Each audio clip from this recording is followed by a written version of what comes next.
Very good point.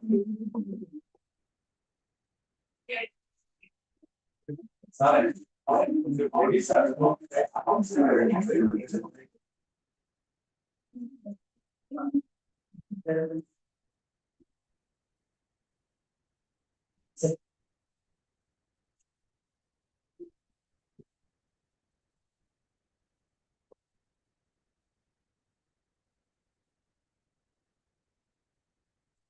Good morning to all respected dignitaries, resource persons, faculty members, researchers, and beloved participants. It is my great privilege and honor to welcome you all to the second day of International Conference on Vision 2047 Enhancing Education and Research Excellence.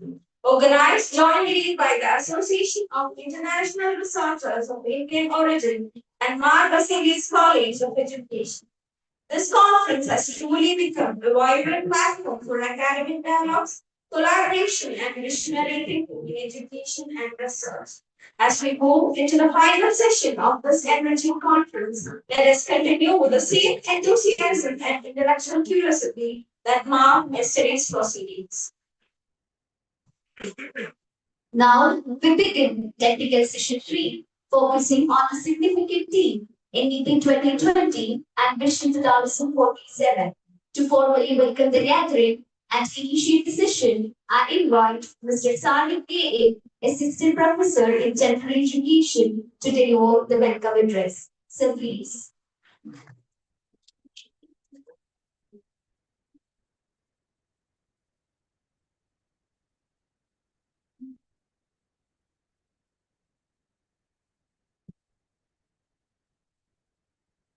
A very good morning to one and all.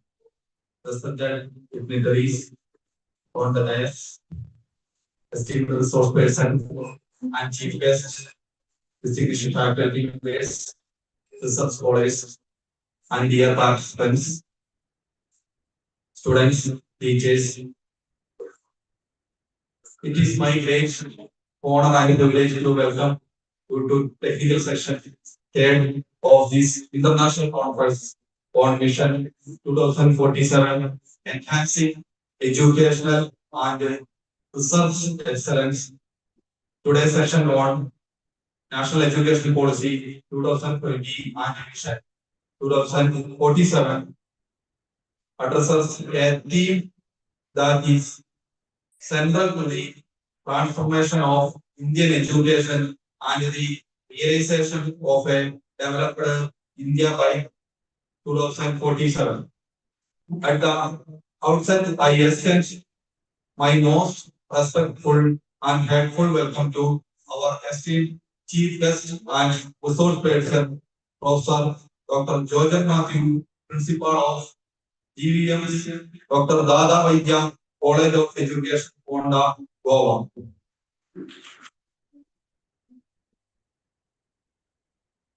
His rich academic contributions and leadership will undoubtedly enlighten us today. Sir, we are deeply honored by your presence. I also take this opportunity to warmly welcome Ms. Benny Maria Joseph, Assistant Professor in General Education. I extend my cordial welcome to all aspirant delegates, faculty members, and participants who have joined us for this important session. Okay, thank you. Thank you, sir. It is now my proud privilege to introduce our distinguished resource person of the session, Professor Dr. Georgian Matthew, Principal of GVM's Dr. Dada Varga College of Education, Ponda, Goa. He is an eminent academician, educational leader, and scholar with profound contribution to teacher education and policy perspectives. His insight into NEP 2020 and the roadmap towards Vision 2027 will surely inspire and enlighten us. I now invite Professor Dr. Georgian Matthew to deliver the technical session. Sir, stage is yours.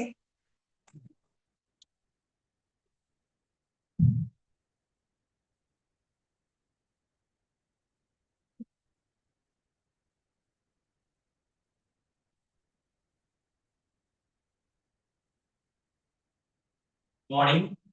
I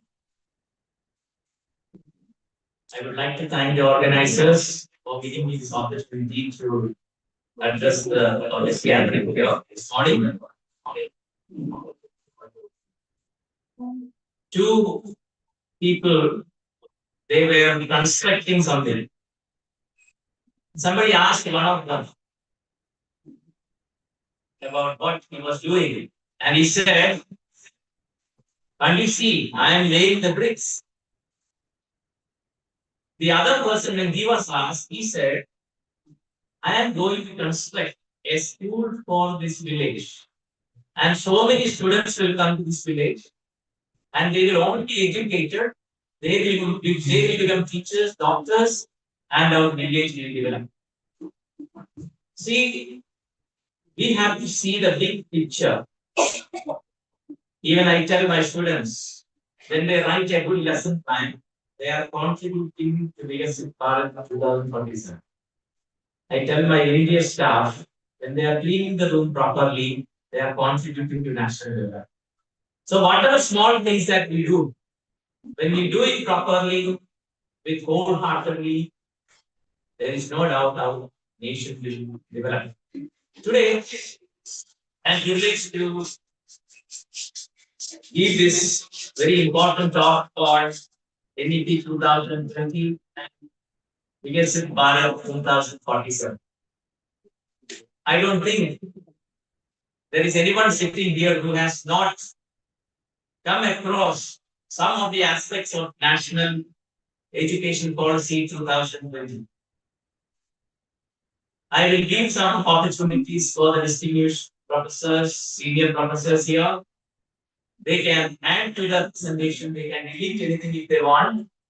And I would also request the students to interact not only with me, but some of the senior professors here about this vision and this policy.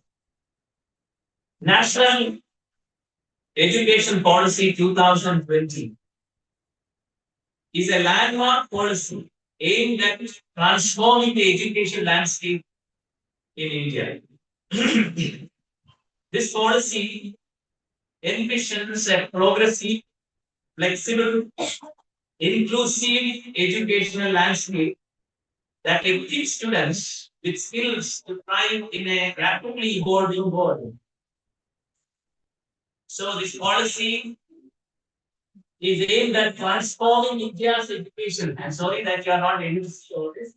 Transforming India's education ecosystem to build a skilled, innovative, and globally competitive nation by its centenary of independence.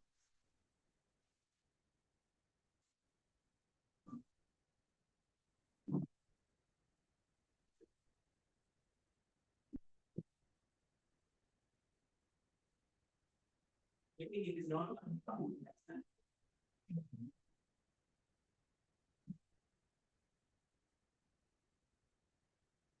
You all know about National Policy 1986. So some of you may be thinking that why there is a need. I'm addressing to the students. There is a need for a new policy. See, we have to see the 1986 policy was progressive. for its time, but lacked provisions for that technological change and evolving global employment demands. So, drawing lessons from the shortcomings of the national policy on education 1986, the revised, the new we cannot say,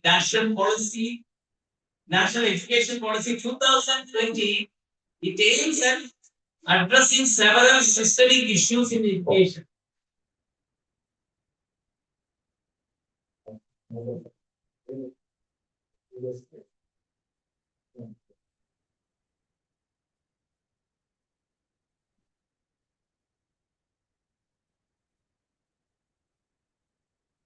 Yeah. Okay.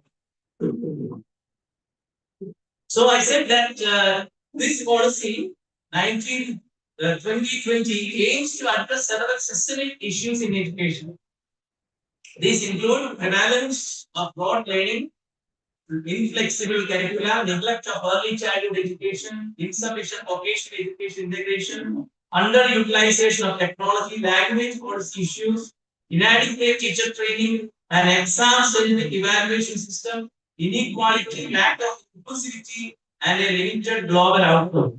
So these systemic issues have been addressed in this policy of 2020. See, in 1992, there was an attempt to revise the policy. Yesterday, sir was saying, sir was saying 5 years passed, but there is no revision. So, in 92, the policy was revised. 1986 policy was revised, but we see it did not fully align Indian education with emerging global and economic realities. Persistent learning gaps in foundational learning, vocational integration, teacher training and technology adoption necessitated a systemic reform. So, approved on 29 July 2020, editing 2020 marked the first comprehensive 21st century education reform aimed at mobility, inclusion, and equality.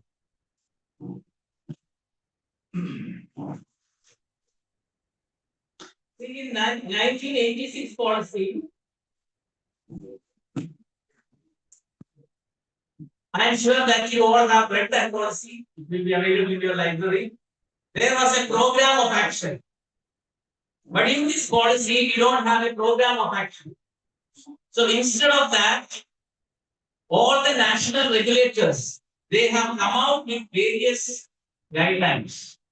I just collected NEP 2020 and subsequent guidelines with all the website address. Anybody wants, you can give. These, I will read a few of them. Guidelines for transforming higher education institutions into multidisciplinary institutions. Guidelines for incorporating Indian knowledge in higher education curricula. Institution development plan for higher education institutions. Guidelines for admission and supernumerary seats of international students. UGC guidelines for higher education institutions to offer apprenticeship, internship. Guidelines on fostering social responsibility and community engagement in higher education. See, like that, a very long list is there. Suppose we have to present all these, even each one we will have to study more than 45 minutes. There's no doubt about it. So, if you go through these guidelines, then only you will come to know how this policy is going to be implemented in our country. See, you may have heard of Swayam. The government launched the Swayam platform offering free online courses from elementary level to postgraduate levels. National Institutional Ranking Framework, NIRF. I don't have time to explain all this. Higher Education National Qualifications Framework, National Credit Framework, Skill Development Initiative, Modernizing the Curricula. There are so many initiatives that have happened after NEP was implemented. So, the main thrust here is beyond rote learning.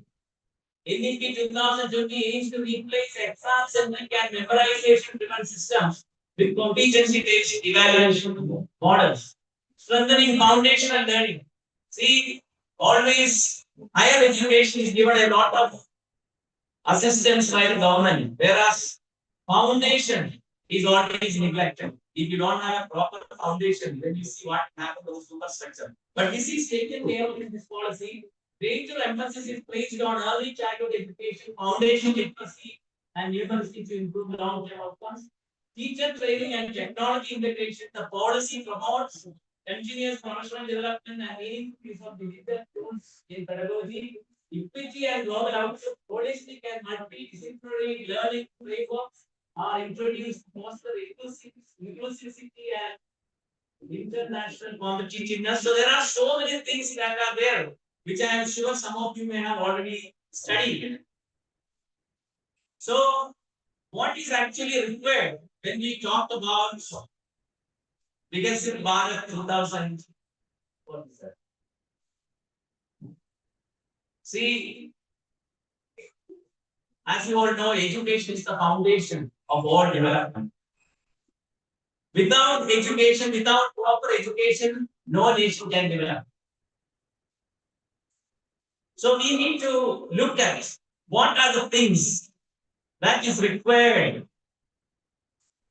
And then we will come to some of the policy, how some of the things in the policy, how it is related to this Viksit Bharat idea. See, I always ask this question. When we talk about Viksit Bharat, why don't we compare a developed country with our country? See, let us just look at this. See, I am not saying that we have to just look at the United States only, but what I just thought that when we talk about Viksit Bharat, we should understand how difficult it is for us. I'm not saying impossible, but how difficult it is for us to reach that point. See, gross domestic product. You can just see India's GDP of $3.73 trillion contrast with the US GDP of $28.3 trillion, indicating a required expansion of our $24 trillion to bridge the gap. India's per capita income of $2,600 compared to $85,400 in the US reflect a nearly 33-fold income disparity. Human Development Index. I think when we talk about developed country, I think most of you are familiar with this terminology. Developed country, developing country, and developing country or underdeveloped economies. See, earlier these sort of countries were called undeveloped, but now we don't use that term, we say developing economies. So developing economies are undergoing industrialization and exhibit higher growth rates with improvements in GDP, investments, exports, and living standards. So presently, India is categorized as a developing nation. So when we compare all these, per capita income, okay, let me say more things. Unemployment rate. India's unemployment rate is 6.3% compared to US rate of 3.9%.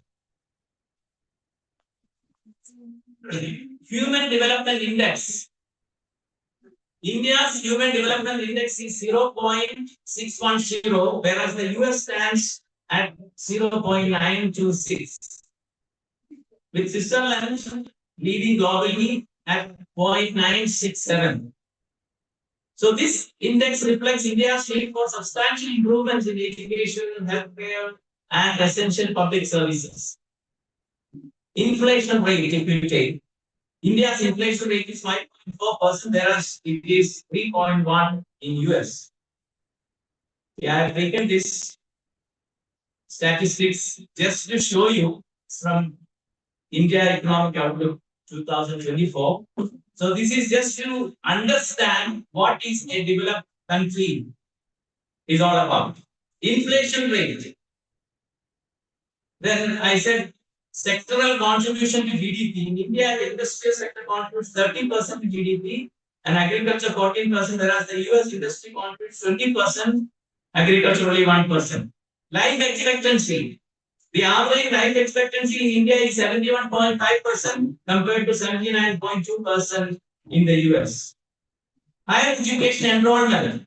Approximately 20% of India's population has access to higher education compared to 50% in the US. Okay, we have to take into consideration the population also.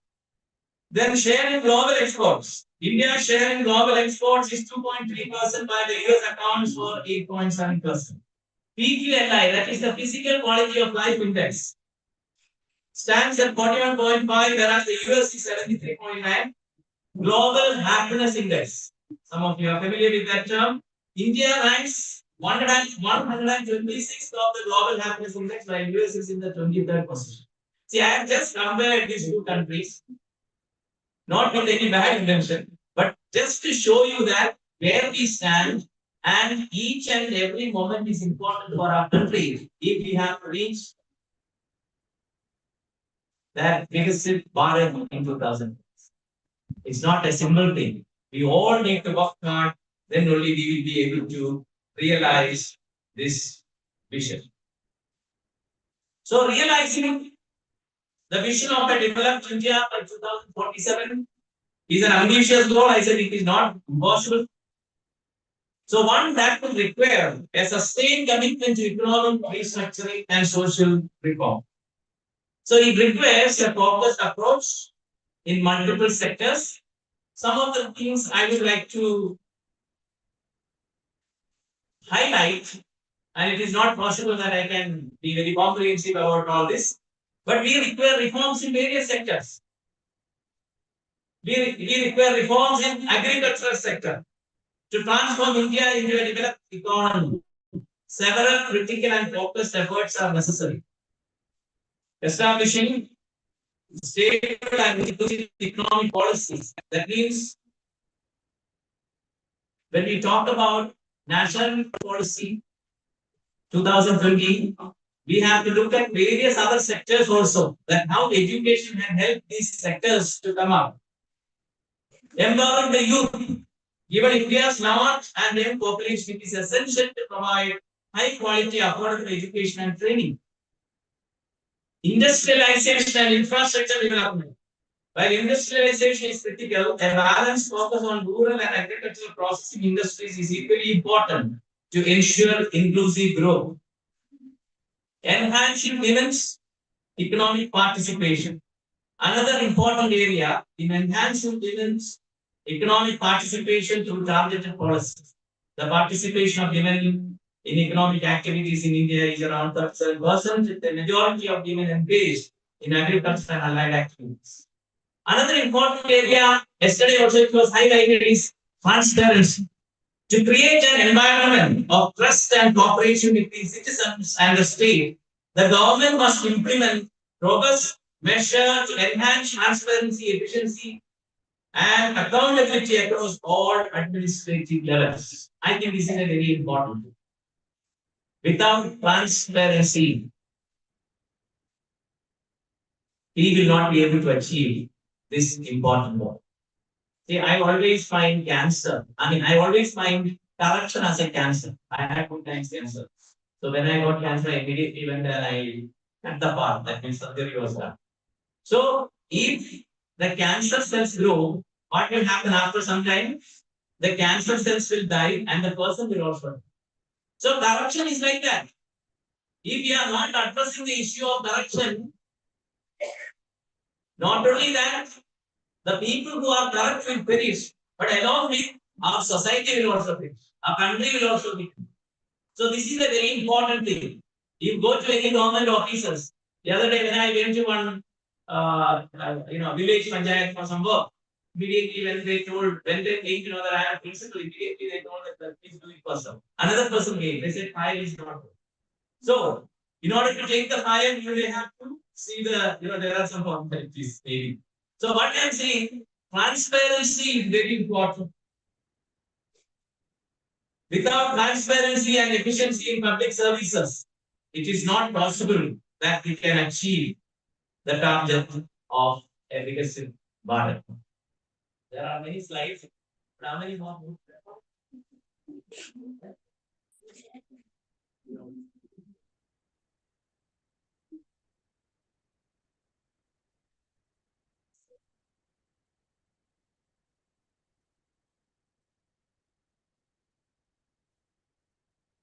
So there are many things that we need to address.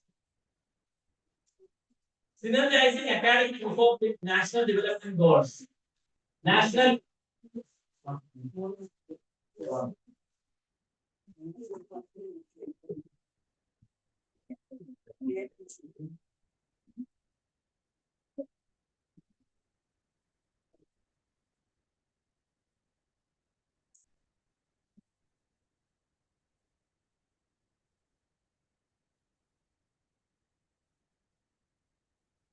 see that.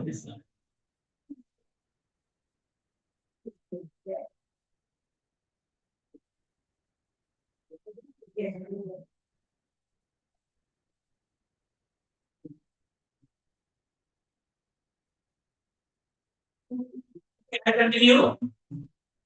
So there are many areas we need to focus on if we have to achieve this aim of Viksit Bharat.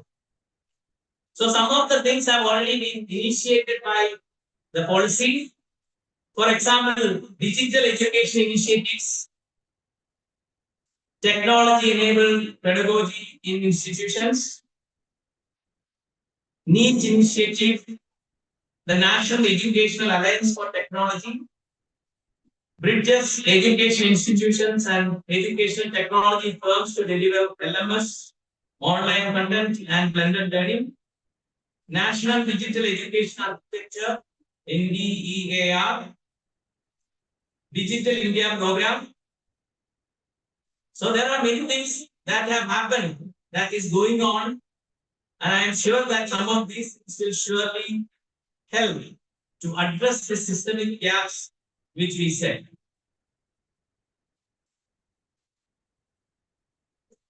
So I was just showing that slide about aligning higher education with Viksit Bharat, national priority integration. Higher education must align with poverty eradication, inclusivity, sustainability, governance reform, and technological advancement goals. Innovation and research hubs. Universities serve as centers for research, innovation, and technological breakthroughs, driving economic transformation. So it's not only just for awarding degrees. Workforce development. Education systems must cultivate a skilled, adaptive, and entrepreneurial workforce to enhance global competitiveness. Some of the things have been introduced in our state. Recently, also we had a program called Converge, and even government has given us 50,000 rupees to invite people from industry and then talk to the students so that we can have integration of academia, industry, integration.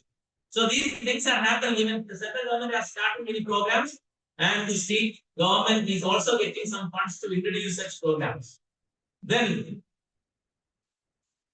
there are many other key government initiatives reshaping higher education. I have already named a few of them.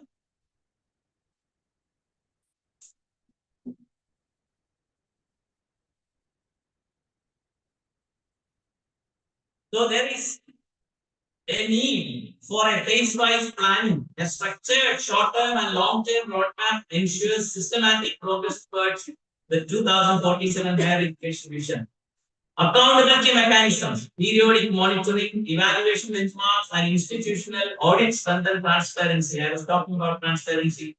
Adaptive policy framework, continuous review allows reforms to respond dynamically to technological, economic, and demographic changes.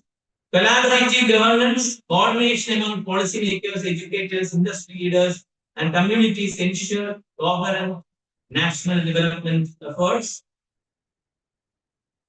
And we know that there are many things that have already been introduced, even choice-based credit system and flexibility in education, empowering student-centric multidisciplinary learning, choice-based credit system. Students select courses across disciplines while fulfilling credit requirements aligned with program outcomes. Even recently, we had a news from IIT. That if a student wants to do certain courses from some other IITs in the country, they can go and do it from that IIT and come back to the other one. So many flexible things are happening these days. Then multidisciplinary integration, blending academic, vocational, and interdisciplinary subjects fosters holistic intellectual growth, reducing the dropouts and rigidity, flexible credit accumulation and transfer pathways, improve retention and personalized academic progression. Some of the things have been started by Goa University, and I can tell you in Goa, they want to be the first state implementing everything about NEP.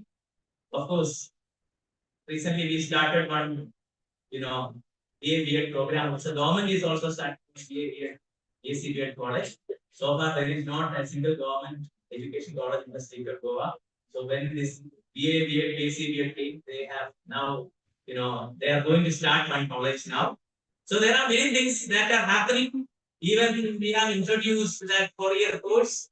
So when we meet some people and ask them, whether they have completed graduation, they would say that, okay, after 2 years.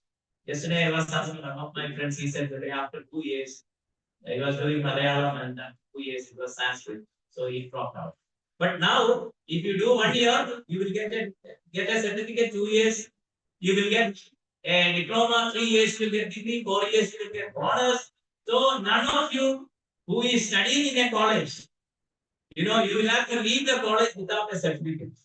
At least if you have completed 1 year, you will get a certificate. So some of these reforms, if it is implemented properly, I am sure that it will all contribute to basic Bharat. There is no doubt about it.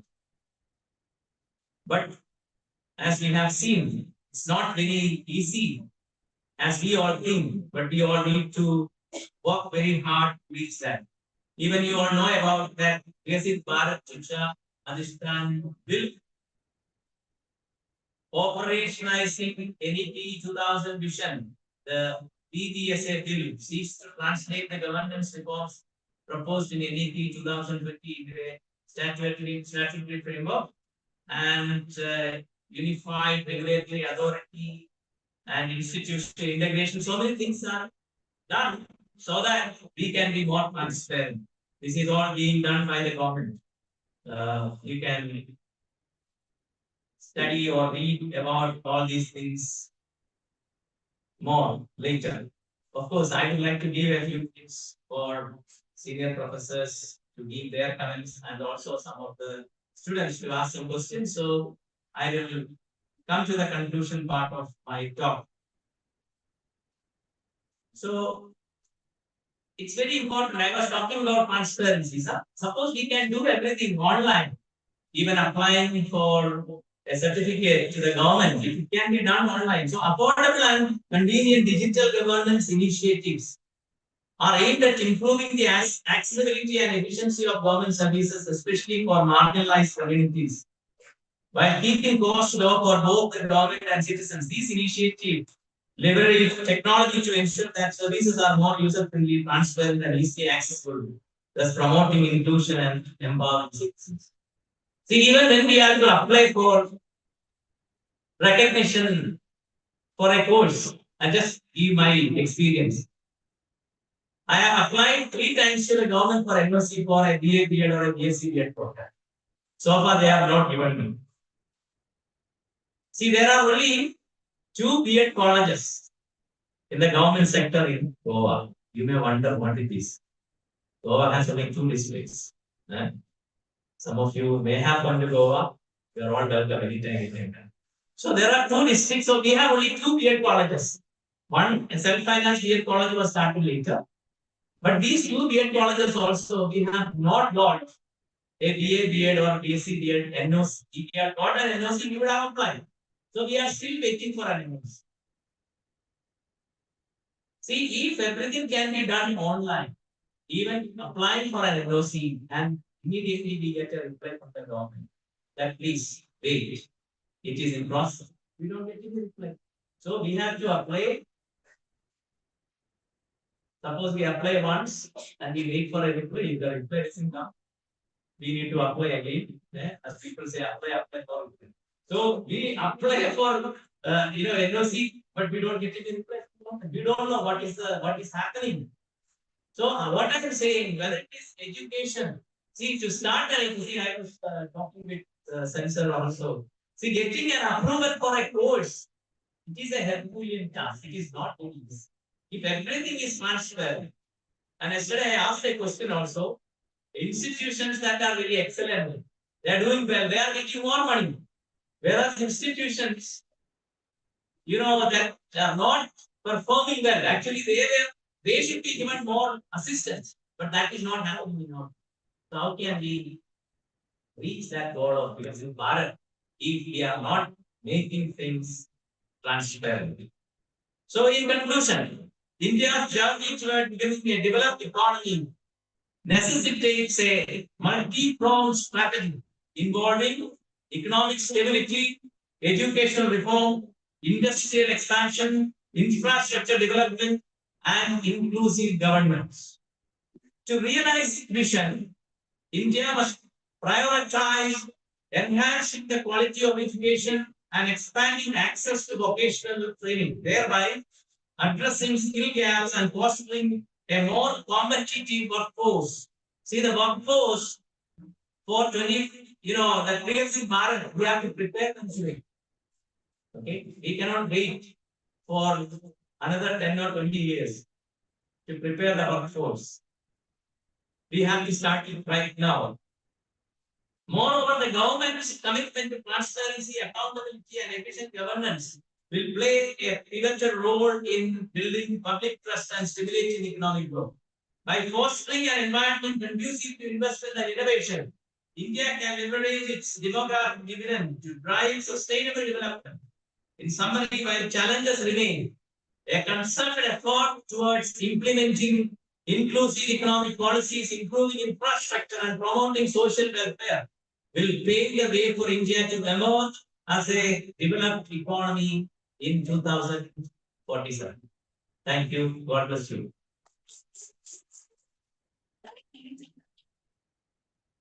The session is open for comments and questions. So I think I have stopped a little early so that we can have more interaction. If any student wants to ask. I would request Raghu sir also give some comments. Sir is a very senior reforms professor who has taken this DP many times. So it's not only about my presentation, but what I'm saying that some of these things are very important because I feel that we all need to be motivated. We should not think that it is the job of the government. It is the job of each one of us. As I said, when you write a lesson plan as my students, I tell them, you are contributing to this part. So we have to do our duty sincerely, and then only I think we will be able to achieve this goal. So sir will also give some comments, I suppose, here. And students, you can ask any questions or you can give any comments. And if you have some fears about what is going to happen about education and all, you can just raise those issues and let us have a small interactive session.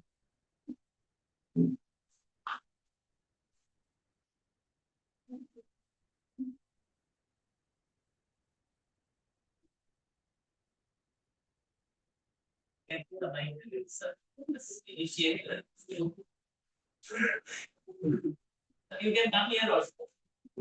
I sit here. So suppose I don't know some answers, sir will give you the answer.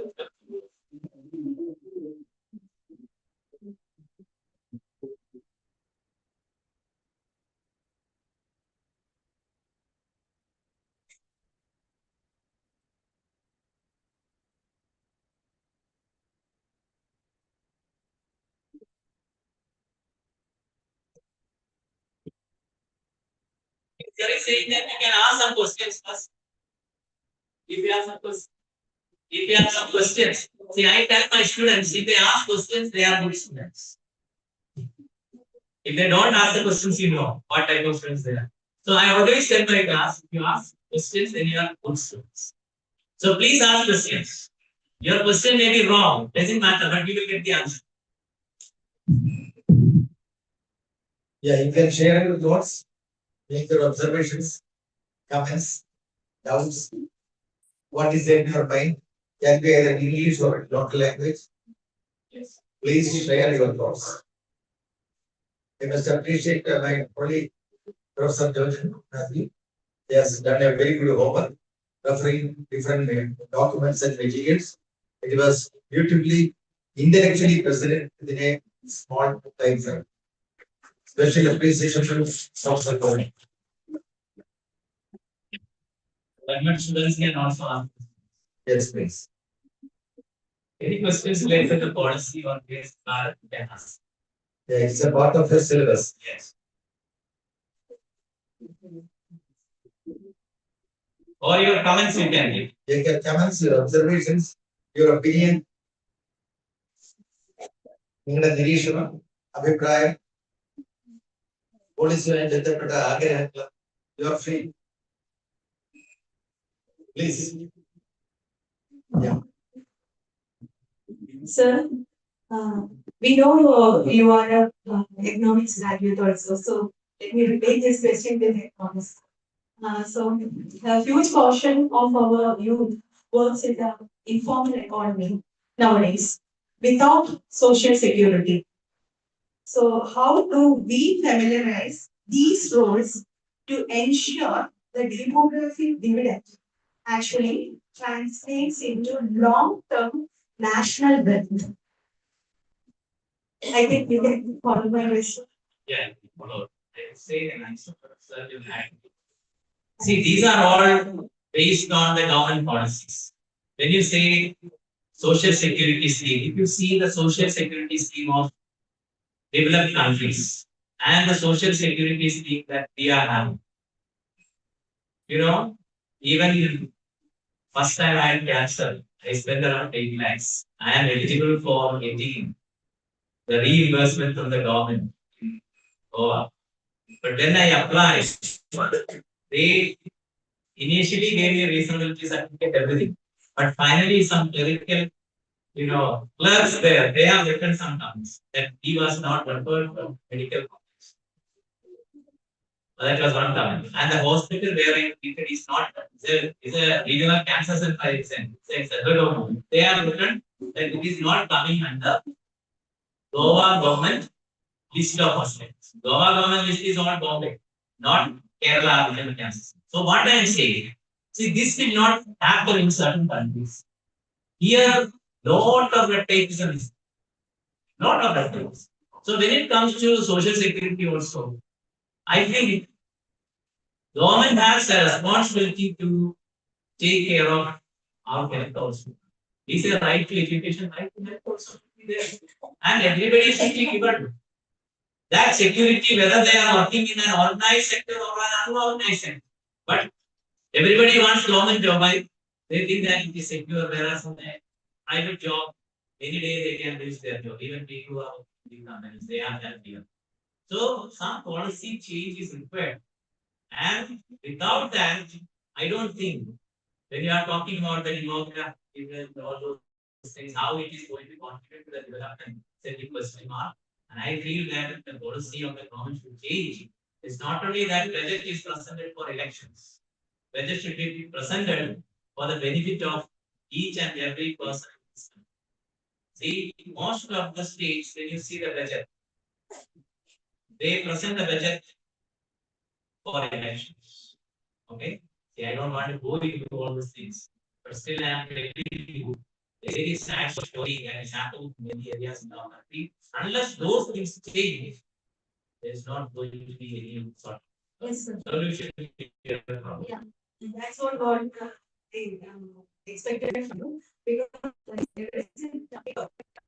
it's not implemented, it's not a broad action. We have the ACG 3. It is mentioned, I think, what you have mentioned. Thank you so much. Thank you that you are asking that. I knew the answers you asked. Well, you have raised a relevant point. The youth population of India is around 45. The total population is 146 crores. That's the projection. And youth population is approximately 45 crores. Out of 45 crores, only 4.5 crores are able to reach higher education. Now, all of you sitting here, it's a part of 4.5 crores. Youth population is 45. We have got a national youth policy. Latest policy was 2004 policy. I was the national coordinator of that policy. I was working with the National Institute at that point of time. And you know, addressing the youth. Youth means future of India. The whole education system is planned for youth. Designed for youth. 18 at Still, we struggle. Remember, the youth population is 45 crores. Out of that, only 4.5 crores are reaching higher education. There are many reasons: economic reasons, political reasons, geographical reasons, cultural reasons. We cannot address the youth all on a sudden. We are doing it in a phased manner, in a planned fashion. Now, we have become the fourth largest economy in the world.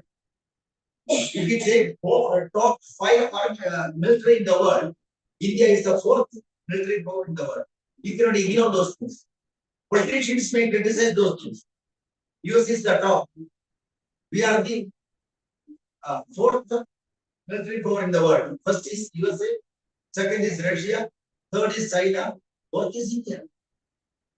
See that you have to invest. Most if you take the world countries, most of the countries, they invest huge amount of money for defense. Why? There are many reasons for that. You know that. In India, we are supposed to invest 6% of the GDP for education. 6% of the GDP. But unfortunately, we are able to invest around only 4% now. At present, we are investing only 4% of the GDP for education. And in the nearest future, we will raise 4.5, 4.5, it goes like that. We do it in a planned fashion. Everywhere we focus on youth. So we have, I told you, 45 minus 4, 41 crores of young people eligible better than our capacity, but they are not able to reach higher. Government is planning variety of programs to support them, to encourage them, so that the economy will develop. So we have to visualize the whole things in a total scenario, total frame. And education of the employability, I use the word employability, yes. Then the health of the, all those things are to be considered. And remember, now we live in a different economy called gig economy, GIG, gig economy. What does it mean? Hire and fire. Now, remember that you are doing your bachelor's in education or master's in education. And if you are doing master's, you expect a teacher in English. You do your bachelor's, you expect a teaching course in a school or higher secondary. But the things have changed. You have done your bachelor's degree, you are prepared for teaching. Lot of job opportunities, hidden opportunities, we say, are there. Say, for example, content writing. Are you qualified in that? You have to train yourself. Material development, methodology development, student counseling, student guidance. Like that, a school is in need of variety of experts, technology experts. You think only about teaching in a school. No. Income learning means you won't be a teacher throughout your life. Today you are a teacher. Tomorrow you are a content writer. Maybe you will be better qualified, you will become an expert counselor or a technology expert. The screen is wider. So we never think, we are not taught like that. You are qualified with a degree, you think about teaching chemistry or physics. There is no. Things are drastically changed. So this is how we have to visualize. This is in brief support your answer. Thank you very much. I just wanted to add things. Sir said that 6% of GDP should be used for education. The suggestion was there for the commission 1960 for 66, if I am not mistaken. So the suggestion was given by the commission, Bhatari Commission in 1964 66, until today, how many years have passed? Government is not able to implement that one such 6% of GDP used for it. See, I always believe God gave us a combination of active abilities that makes us suitable not only for one particular job, but a group of occupations. So I would encourage my students also, Suppose they want to change their career. There is nothing wrong. Only that you have to see whether you have the potential ability. If you have the potential ability, you go into another field. If you are not getting your teaching career, go as a contractor, go for anything where you need to have the aptitude, not out of it. So this is what we are talking about, control and all the government programs, industry, academia, that integration, all those things. See, if you are not getting a job in one particular field, go in another field. Provided you have the aptitude for that, potential ability for that, you will succeed. There is no doubt about it. So any questions? So I have considered you as a good student or bad students. We are not asking questions. Yes.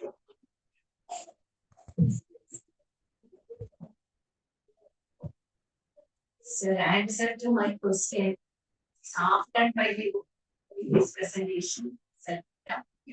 So we know that Legacy Bharat 2047 is the India's ambition to make India resilient, then a prosperous country, a superpower like that. And we know that my question is how to implement Legacy Bharat 2047 successfully, because we know that the successful implementation requires the whole of government. A whole of government, that means the youth, poor, women, even the workforce, including the farmers. Then we all are actually in the field like teachers or teacher educators. And in this Legacy Bharat 2047, they are highlighting or they are focusing the skill development programs, technology integration, multidisciplinary and interdisciplinary researchers. So as teacher educators, I think that here so many teacher educators and senior educators are there in the audience. So how we can implement it successfully? What is our suggestions? Yes. Can I answer that question?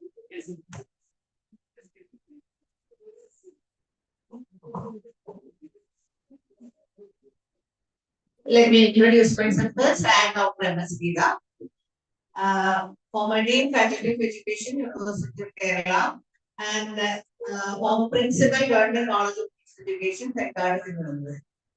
And I had an experience of teaching students and student teachers for more than 34 years. And when Vikasit Bharat came to India, the proposal came to India, I was not in the scene. I was retired from service.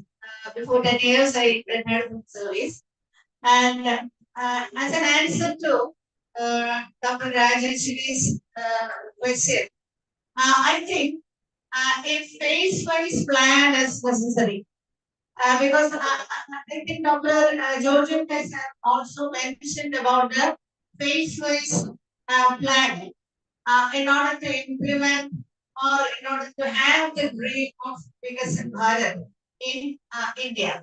That is, we should divide the duration into three, that is 2025 to 30, 2030 to 40, and 2047, 40 to 47. The first is 2025 to 2030. We are moving on that era or that years, and that is building the foundation. Building the foundations. And that is, we can strengthen science and technology. We can form science and technology clusters for research and innovation. And also, we can expand digital and physical infrastructure. That is, by widening roads, broadband, logistics, etc. And also, we can scale up renewable energy adoption. That is, we can have solar energy, wind energy, and we can store and distribute this energy in almost all the villages and cities in India. And we can focus on education and their access and the skill development for youth. That is the first phase. And the second phase is 2030 to 2040. That is when we accelerate the growth. That is, uh, we can deploy sustainable technical solutions at large, at scale. That is green hydrogen, battery storage, and clean manufacturing we can have. And second is positioning India as a global leader in clean energy, healthcare, and digital services. And third one is cutting down pollution and resource wastage with circular economy models. And the fourth one is expanding Atmanirbhar Bharat, that is self-reliant India, that is in semiconductors, defense, biopharma, and space. And the third phase in 2040 to 2047, that is achieving Vikasit Bharat by establishing India as a knowledge and technology powerhouse. And the second one is ensuring universal access to quality education, healthcare, and clean resources that I have already mentioned in the first phase and second phase also. These components are coming. And we 30 to 40 trillion economy with strong per capita income and showcasing India as a model for sustainability and inclusive growth worldwide. And these are the three divisions in India through which we can do all these components lead us to Vikasit Bharat 2047. And then each child from kindergarten to the higher education center, we need powerful child and powerful youth and powerful students for getting all these things happen in India. Each one should contribute. Each one should contribute to the economy of the country, and each one should innovate things that would come to or that would lead to the lead to India as the powerhouse of the world, and we should build upon the elements, the basic elements we should build upon. Each child should build upon these things in a phase-wise plan. Then only we could dream about the Vikasit Bharat. That dream will be fulfilled when we achieve these three phases very successfully. And each student teacher sitting in front of me and each teacher educator sitting in front of me should know that you have some contribution. You should have some contribution to the Vikasit Bharat 3. Thank you. Thank you very much. So we are concluding. Before that, I will just I will just answer, ma'am. I will just give 1 minute answer. One not 2 seconds. I did not take all the slides. There are so many challenges. See, just look at all this India's population and compare with some of the developed countries' population. Agriculture, see quality life in I have said so many things. I am not going into that. We are facing so many challenges. So obstacles are there. I think we have to turn those obstacles to opportunities. Right? And there is no other way that we can fulfill all this. You have a question. Yes, I'm Professor Maya. I have to add a few points. What are the pillars of a strong nation? Can anyone say what are the pillars of a strong developed nation? Health, yes. Education, correct. Health, education. Yeah, human economics and one more thing. As far as India is concerned, Can you say? It is national security. It is national security. I think our government is investing more on national security, infrastructure development, as well as health, Ayushman Bharat, such schemes like that.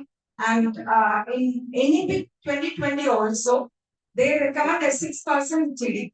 Correct? Am I correct? Yeah, 6% GDP. Since education and health is in concurrent list, we need cooperation from all states to achieve this goal. That is the main problem where we lack behind. I think that is the main problem, lack of proper coordination, proper integration with regard to national development. Thank you. Sir, you have So my name is Dr. Ramakrishnan, Padmanabha Qualification Association. I am working in a college with two courses because now we are talking about expatriation. Here, integrated courses has already started in Delhi University and the Kannada University. But Kerala University is not that being, they are thinking about, but no, nothing is implemented. I think why it is happening. We have to address that issue. The second thing is that about building a research hospital. So, Revision says that 41.2 crores of youth outside are not getting this management. So where are they going? So what can they do for that? second question, sir will answer, and first question I will answer. See, sir is asking about this Policy, government policy. See, NCT has come out with one document. I think you are all aware. There are 3 ways that we can make a institution a multidisciplinary institution. One is that you have to start 2 undergraduate programs. Number 1. Number 2 is that you can merge with if you have a college in your management, you can merge with that multidisciplinary college and you can become a multidisciplinary institution. Then you can apply for the area. The third thing is that you have to sign an MOC with the memorandum of collaboration. MOC with the college, multidisciplinary college. Then only you have to fulfill any one of these. So which university will give you 2 in the graduation courses? Nobody will give. So I don't think that is going to happen. So colleges, if they have got some management, they have got some multidisciplinary college, they merge with that. Or they have to sign an MOC. So these are the 3 ways that you have to do. It is not very easy. So I think it will take time. The other day, my management, they met the secretary, and secretary told them one thing. I got the message. Don't give money.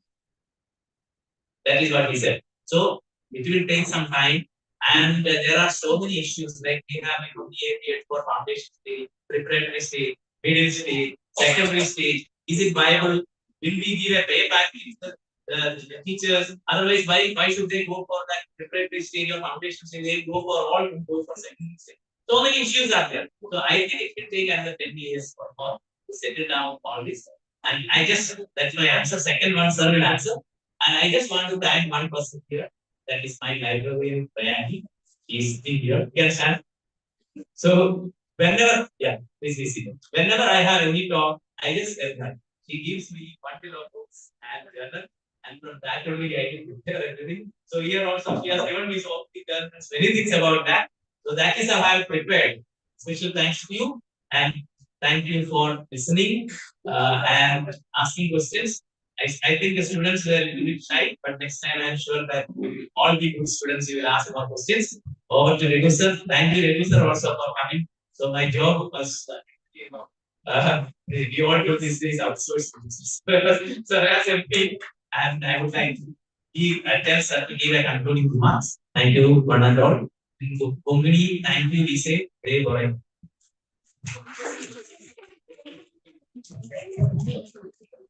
Thank you, sir, for the highly enlightening and thought-provoking session. Your insights? Just 2 minutes. No, a lot of queries were raised. Actually, we need more time to go deep in this. Present we don't have time. Again, now we talk about biggest in developed India by 2047. That means we are completing 100 years. And the present status, when we talk about biggest empire, we have to think about certain relationships. there is a positive relationship between education and economic development of the country. And on the beginning of 50s, there were only 30 universities in India. The population was around 50 crores. And there were only 30 universities. Now the population is 146 crores and we have got 1,330 universities in India. Not less than 53,000 colleges in India. 16.5 college and university teachers in India. I'm just highlighting one issue. As per UGC norms, a teacher or a teacher is supposed to publish 2 papers, 2 research papers, because research plays a key role in development. Without research, we cannot develop. So one teacher, they have got 16.5 lakh teachers in higher education. And if one teacher is producing 2 papers, he will be able to produce not less than 32 lakhs of research papers in India. But it is not happening. In universities and colleges, teachers are well paid. Are they doing their job? That's a question mark. Now government is thinking about every teacher. We have to conduct study. You are teaching economics, you have to do research in economics. You are teaching chemistry, do research in chemistry. At least publish 2 papers. Government is having a plan to support the economy financially to conduct research. And India is the 4th largest country in the world in producing PhD. We are producing not less than 30 to 35,000 doctorate degree holders in India every year. But if you look at the quality, Britain is the top in the world. If we take total research in the world, 16% is produced by Britain. India's role is very, very low. We produce quantity, but not quality. Without doing quality research, we cannot expect our target, our goal. That is why now the new education policy, we have highlighted research university. They are going to classify universities into 3 categories: teaching universities, research universities, then ordinary degree awarding institutions. So the research universities will have to focus. Now, 35 universities in India are identified as research universities. They will be given special grants and they have to focus on research. Teaching will be through research. Suppose you take your master's degree, you write some 24 papers. In future, the research universities will organize programs through research. No need of writing examination papers. You have to do research. That will be an asset to the national development process. The whole strategy is changing. This is one side of the coin. Now coming to the quality of teaching. Still, we talk about student-centered approach. What is the reality? It is still teacher-centered approach. The teaching concept has changed. We think about pedagogy. In European countries, they have changed to andragogy. And the whole world is thinking about pedagogy. The teaching science has developed a lot. Where are we? We have got 1 crore teachers in India. And NCRT, SCRT are responsible for providing continuing education, training for them. How can they do it? We have got only one NCRT in Delhi. Every state has SCRT in the concerned states. They miserably fail to address the training needs of 1 crore of teachers in India. So there are issues. I don't blame anyone. So we need a planned process. First year, how will we address? Second year, what is the priority? Third year, how to integrate technology? Like that, lot of things are being planned. Lot of things are being designed. Every year, there are themes. And then NEP is also focused on. So slowly we are changing. Now recently the World Bank reports have shown, India has shown 7% growth. That is the only country in the world with 7% growth. USA is around 4%. China is also very prosperous. So the development process is to be strengthened, education is to be strengthened, the employability of the youth is to be strengthened. That is how. Then the health of the youth is very important. Education, health, agriculture, technology. This is how we plan. And we hope. Now the World Bank report shows India has reached 5.1 trillion economy. It is growing. So we have to be positive. There are problems. Politicians may see it in a different way. They look at what bad. But we educators, we have to think about in a development fashion. Hope you will think like that. Okay, thank you very much. Thank you very much for your interaction. Thank you both for that highly enlightening and thought-provoking session. To express our gratitude, I invite Ms. Maria Maria Joseph, Assistant Professor in General Education, to deliver the vote of thanks. A very good morning to one another. It's my great honor and privilege to propose for the thanks for technical session secretary of this International Conference on Vision 2047, enhancing education and research excellence. Today's session on NEP 2020 and Vision 2047 has truly been enlightening, thought-provoking, and intellectually enriching for all of us. At the outset, I express our deepest sense of gratitude to our esteemed chief guest and resource person, Professor Dr. Joseph Matthew, Principal of GBS, Dr. Dada Vaidya College of Education, Ponda, Goa. Sir, your vast academic experience and insightful perspectives have greatly enriched this session. Your distinguished academic journey through University of Kerala and Indira Gandhi National Open University, along with your contributions to Goa University and the Goa Board of Secondary and High Secondary Education, reflect your dedication to excellence in education. We are truly grateful for the time, wisdom, and inspiration you have shared with us today. Thank you, sir. I also express my sincere gratitude to Professor Dr. Dejavu, former controller and Dean, Rajiv Gandhi National Institute of Youth Development, Government of India, for giving us more insight and clarification for the discussion raised. Thank you, sir. I also extend my sincere appreciation to Mr. Simon K. Assistant Professor in General Education, for his gracious presence and for his broad bringing this session to a formal and meaningful introduction. Thank you, sir. And under that, going to all the respected delegates, faculty members, researchers, and participants whose active involvement and engagement made this session vibrant and productive. Your presence and participation have added immense value to the academic deliberations. Thank you all. I also wish to acknowledge the organizers, coordinators, and all those working behind the scenes for their dedicated work in ensuring the smooth conduct of this session. With sincere gratitude to everyone who contributed to the success of this technical session three, I once again thank you all. Thank you.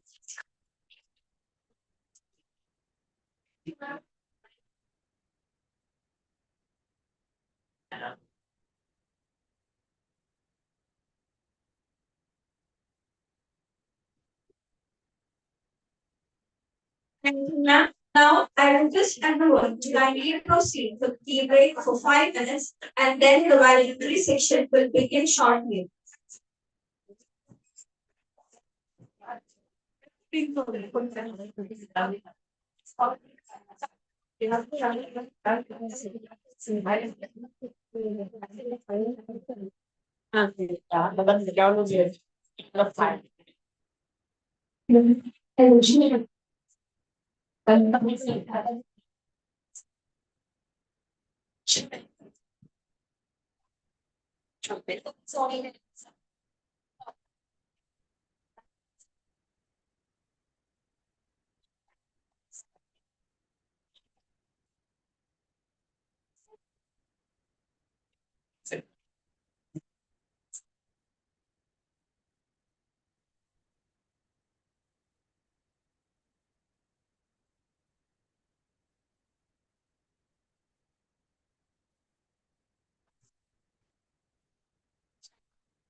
Okay.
Good morning to all dignitaries, respected resource persons, faculty members, dear researchers, and beloved participants.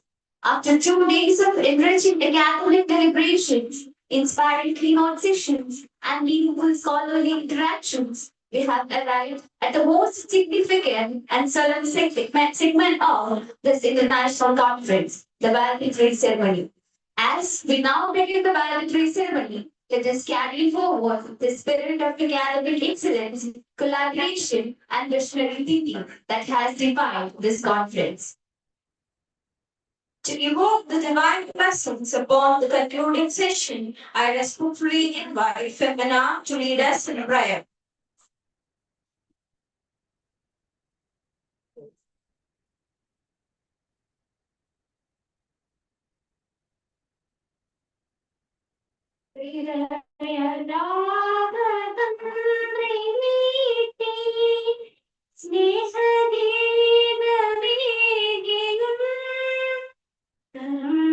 ഭൂമി തളിരിടുന്ന വർണ്ണമെങ്ങും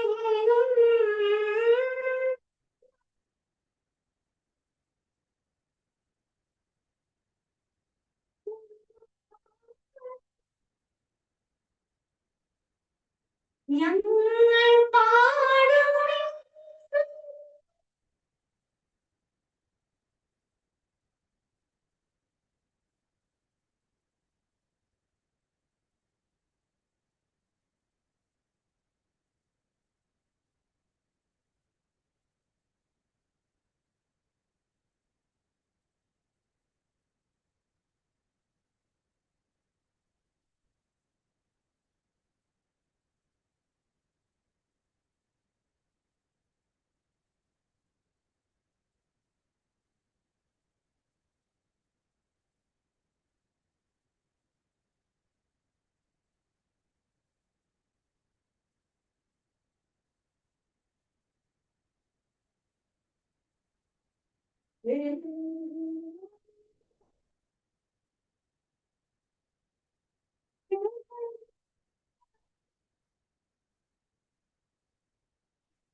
I now invite Dr. Sunil Kumar Jain, Principal and General Convener, to deliver the welcome address for the valedictory session.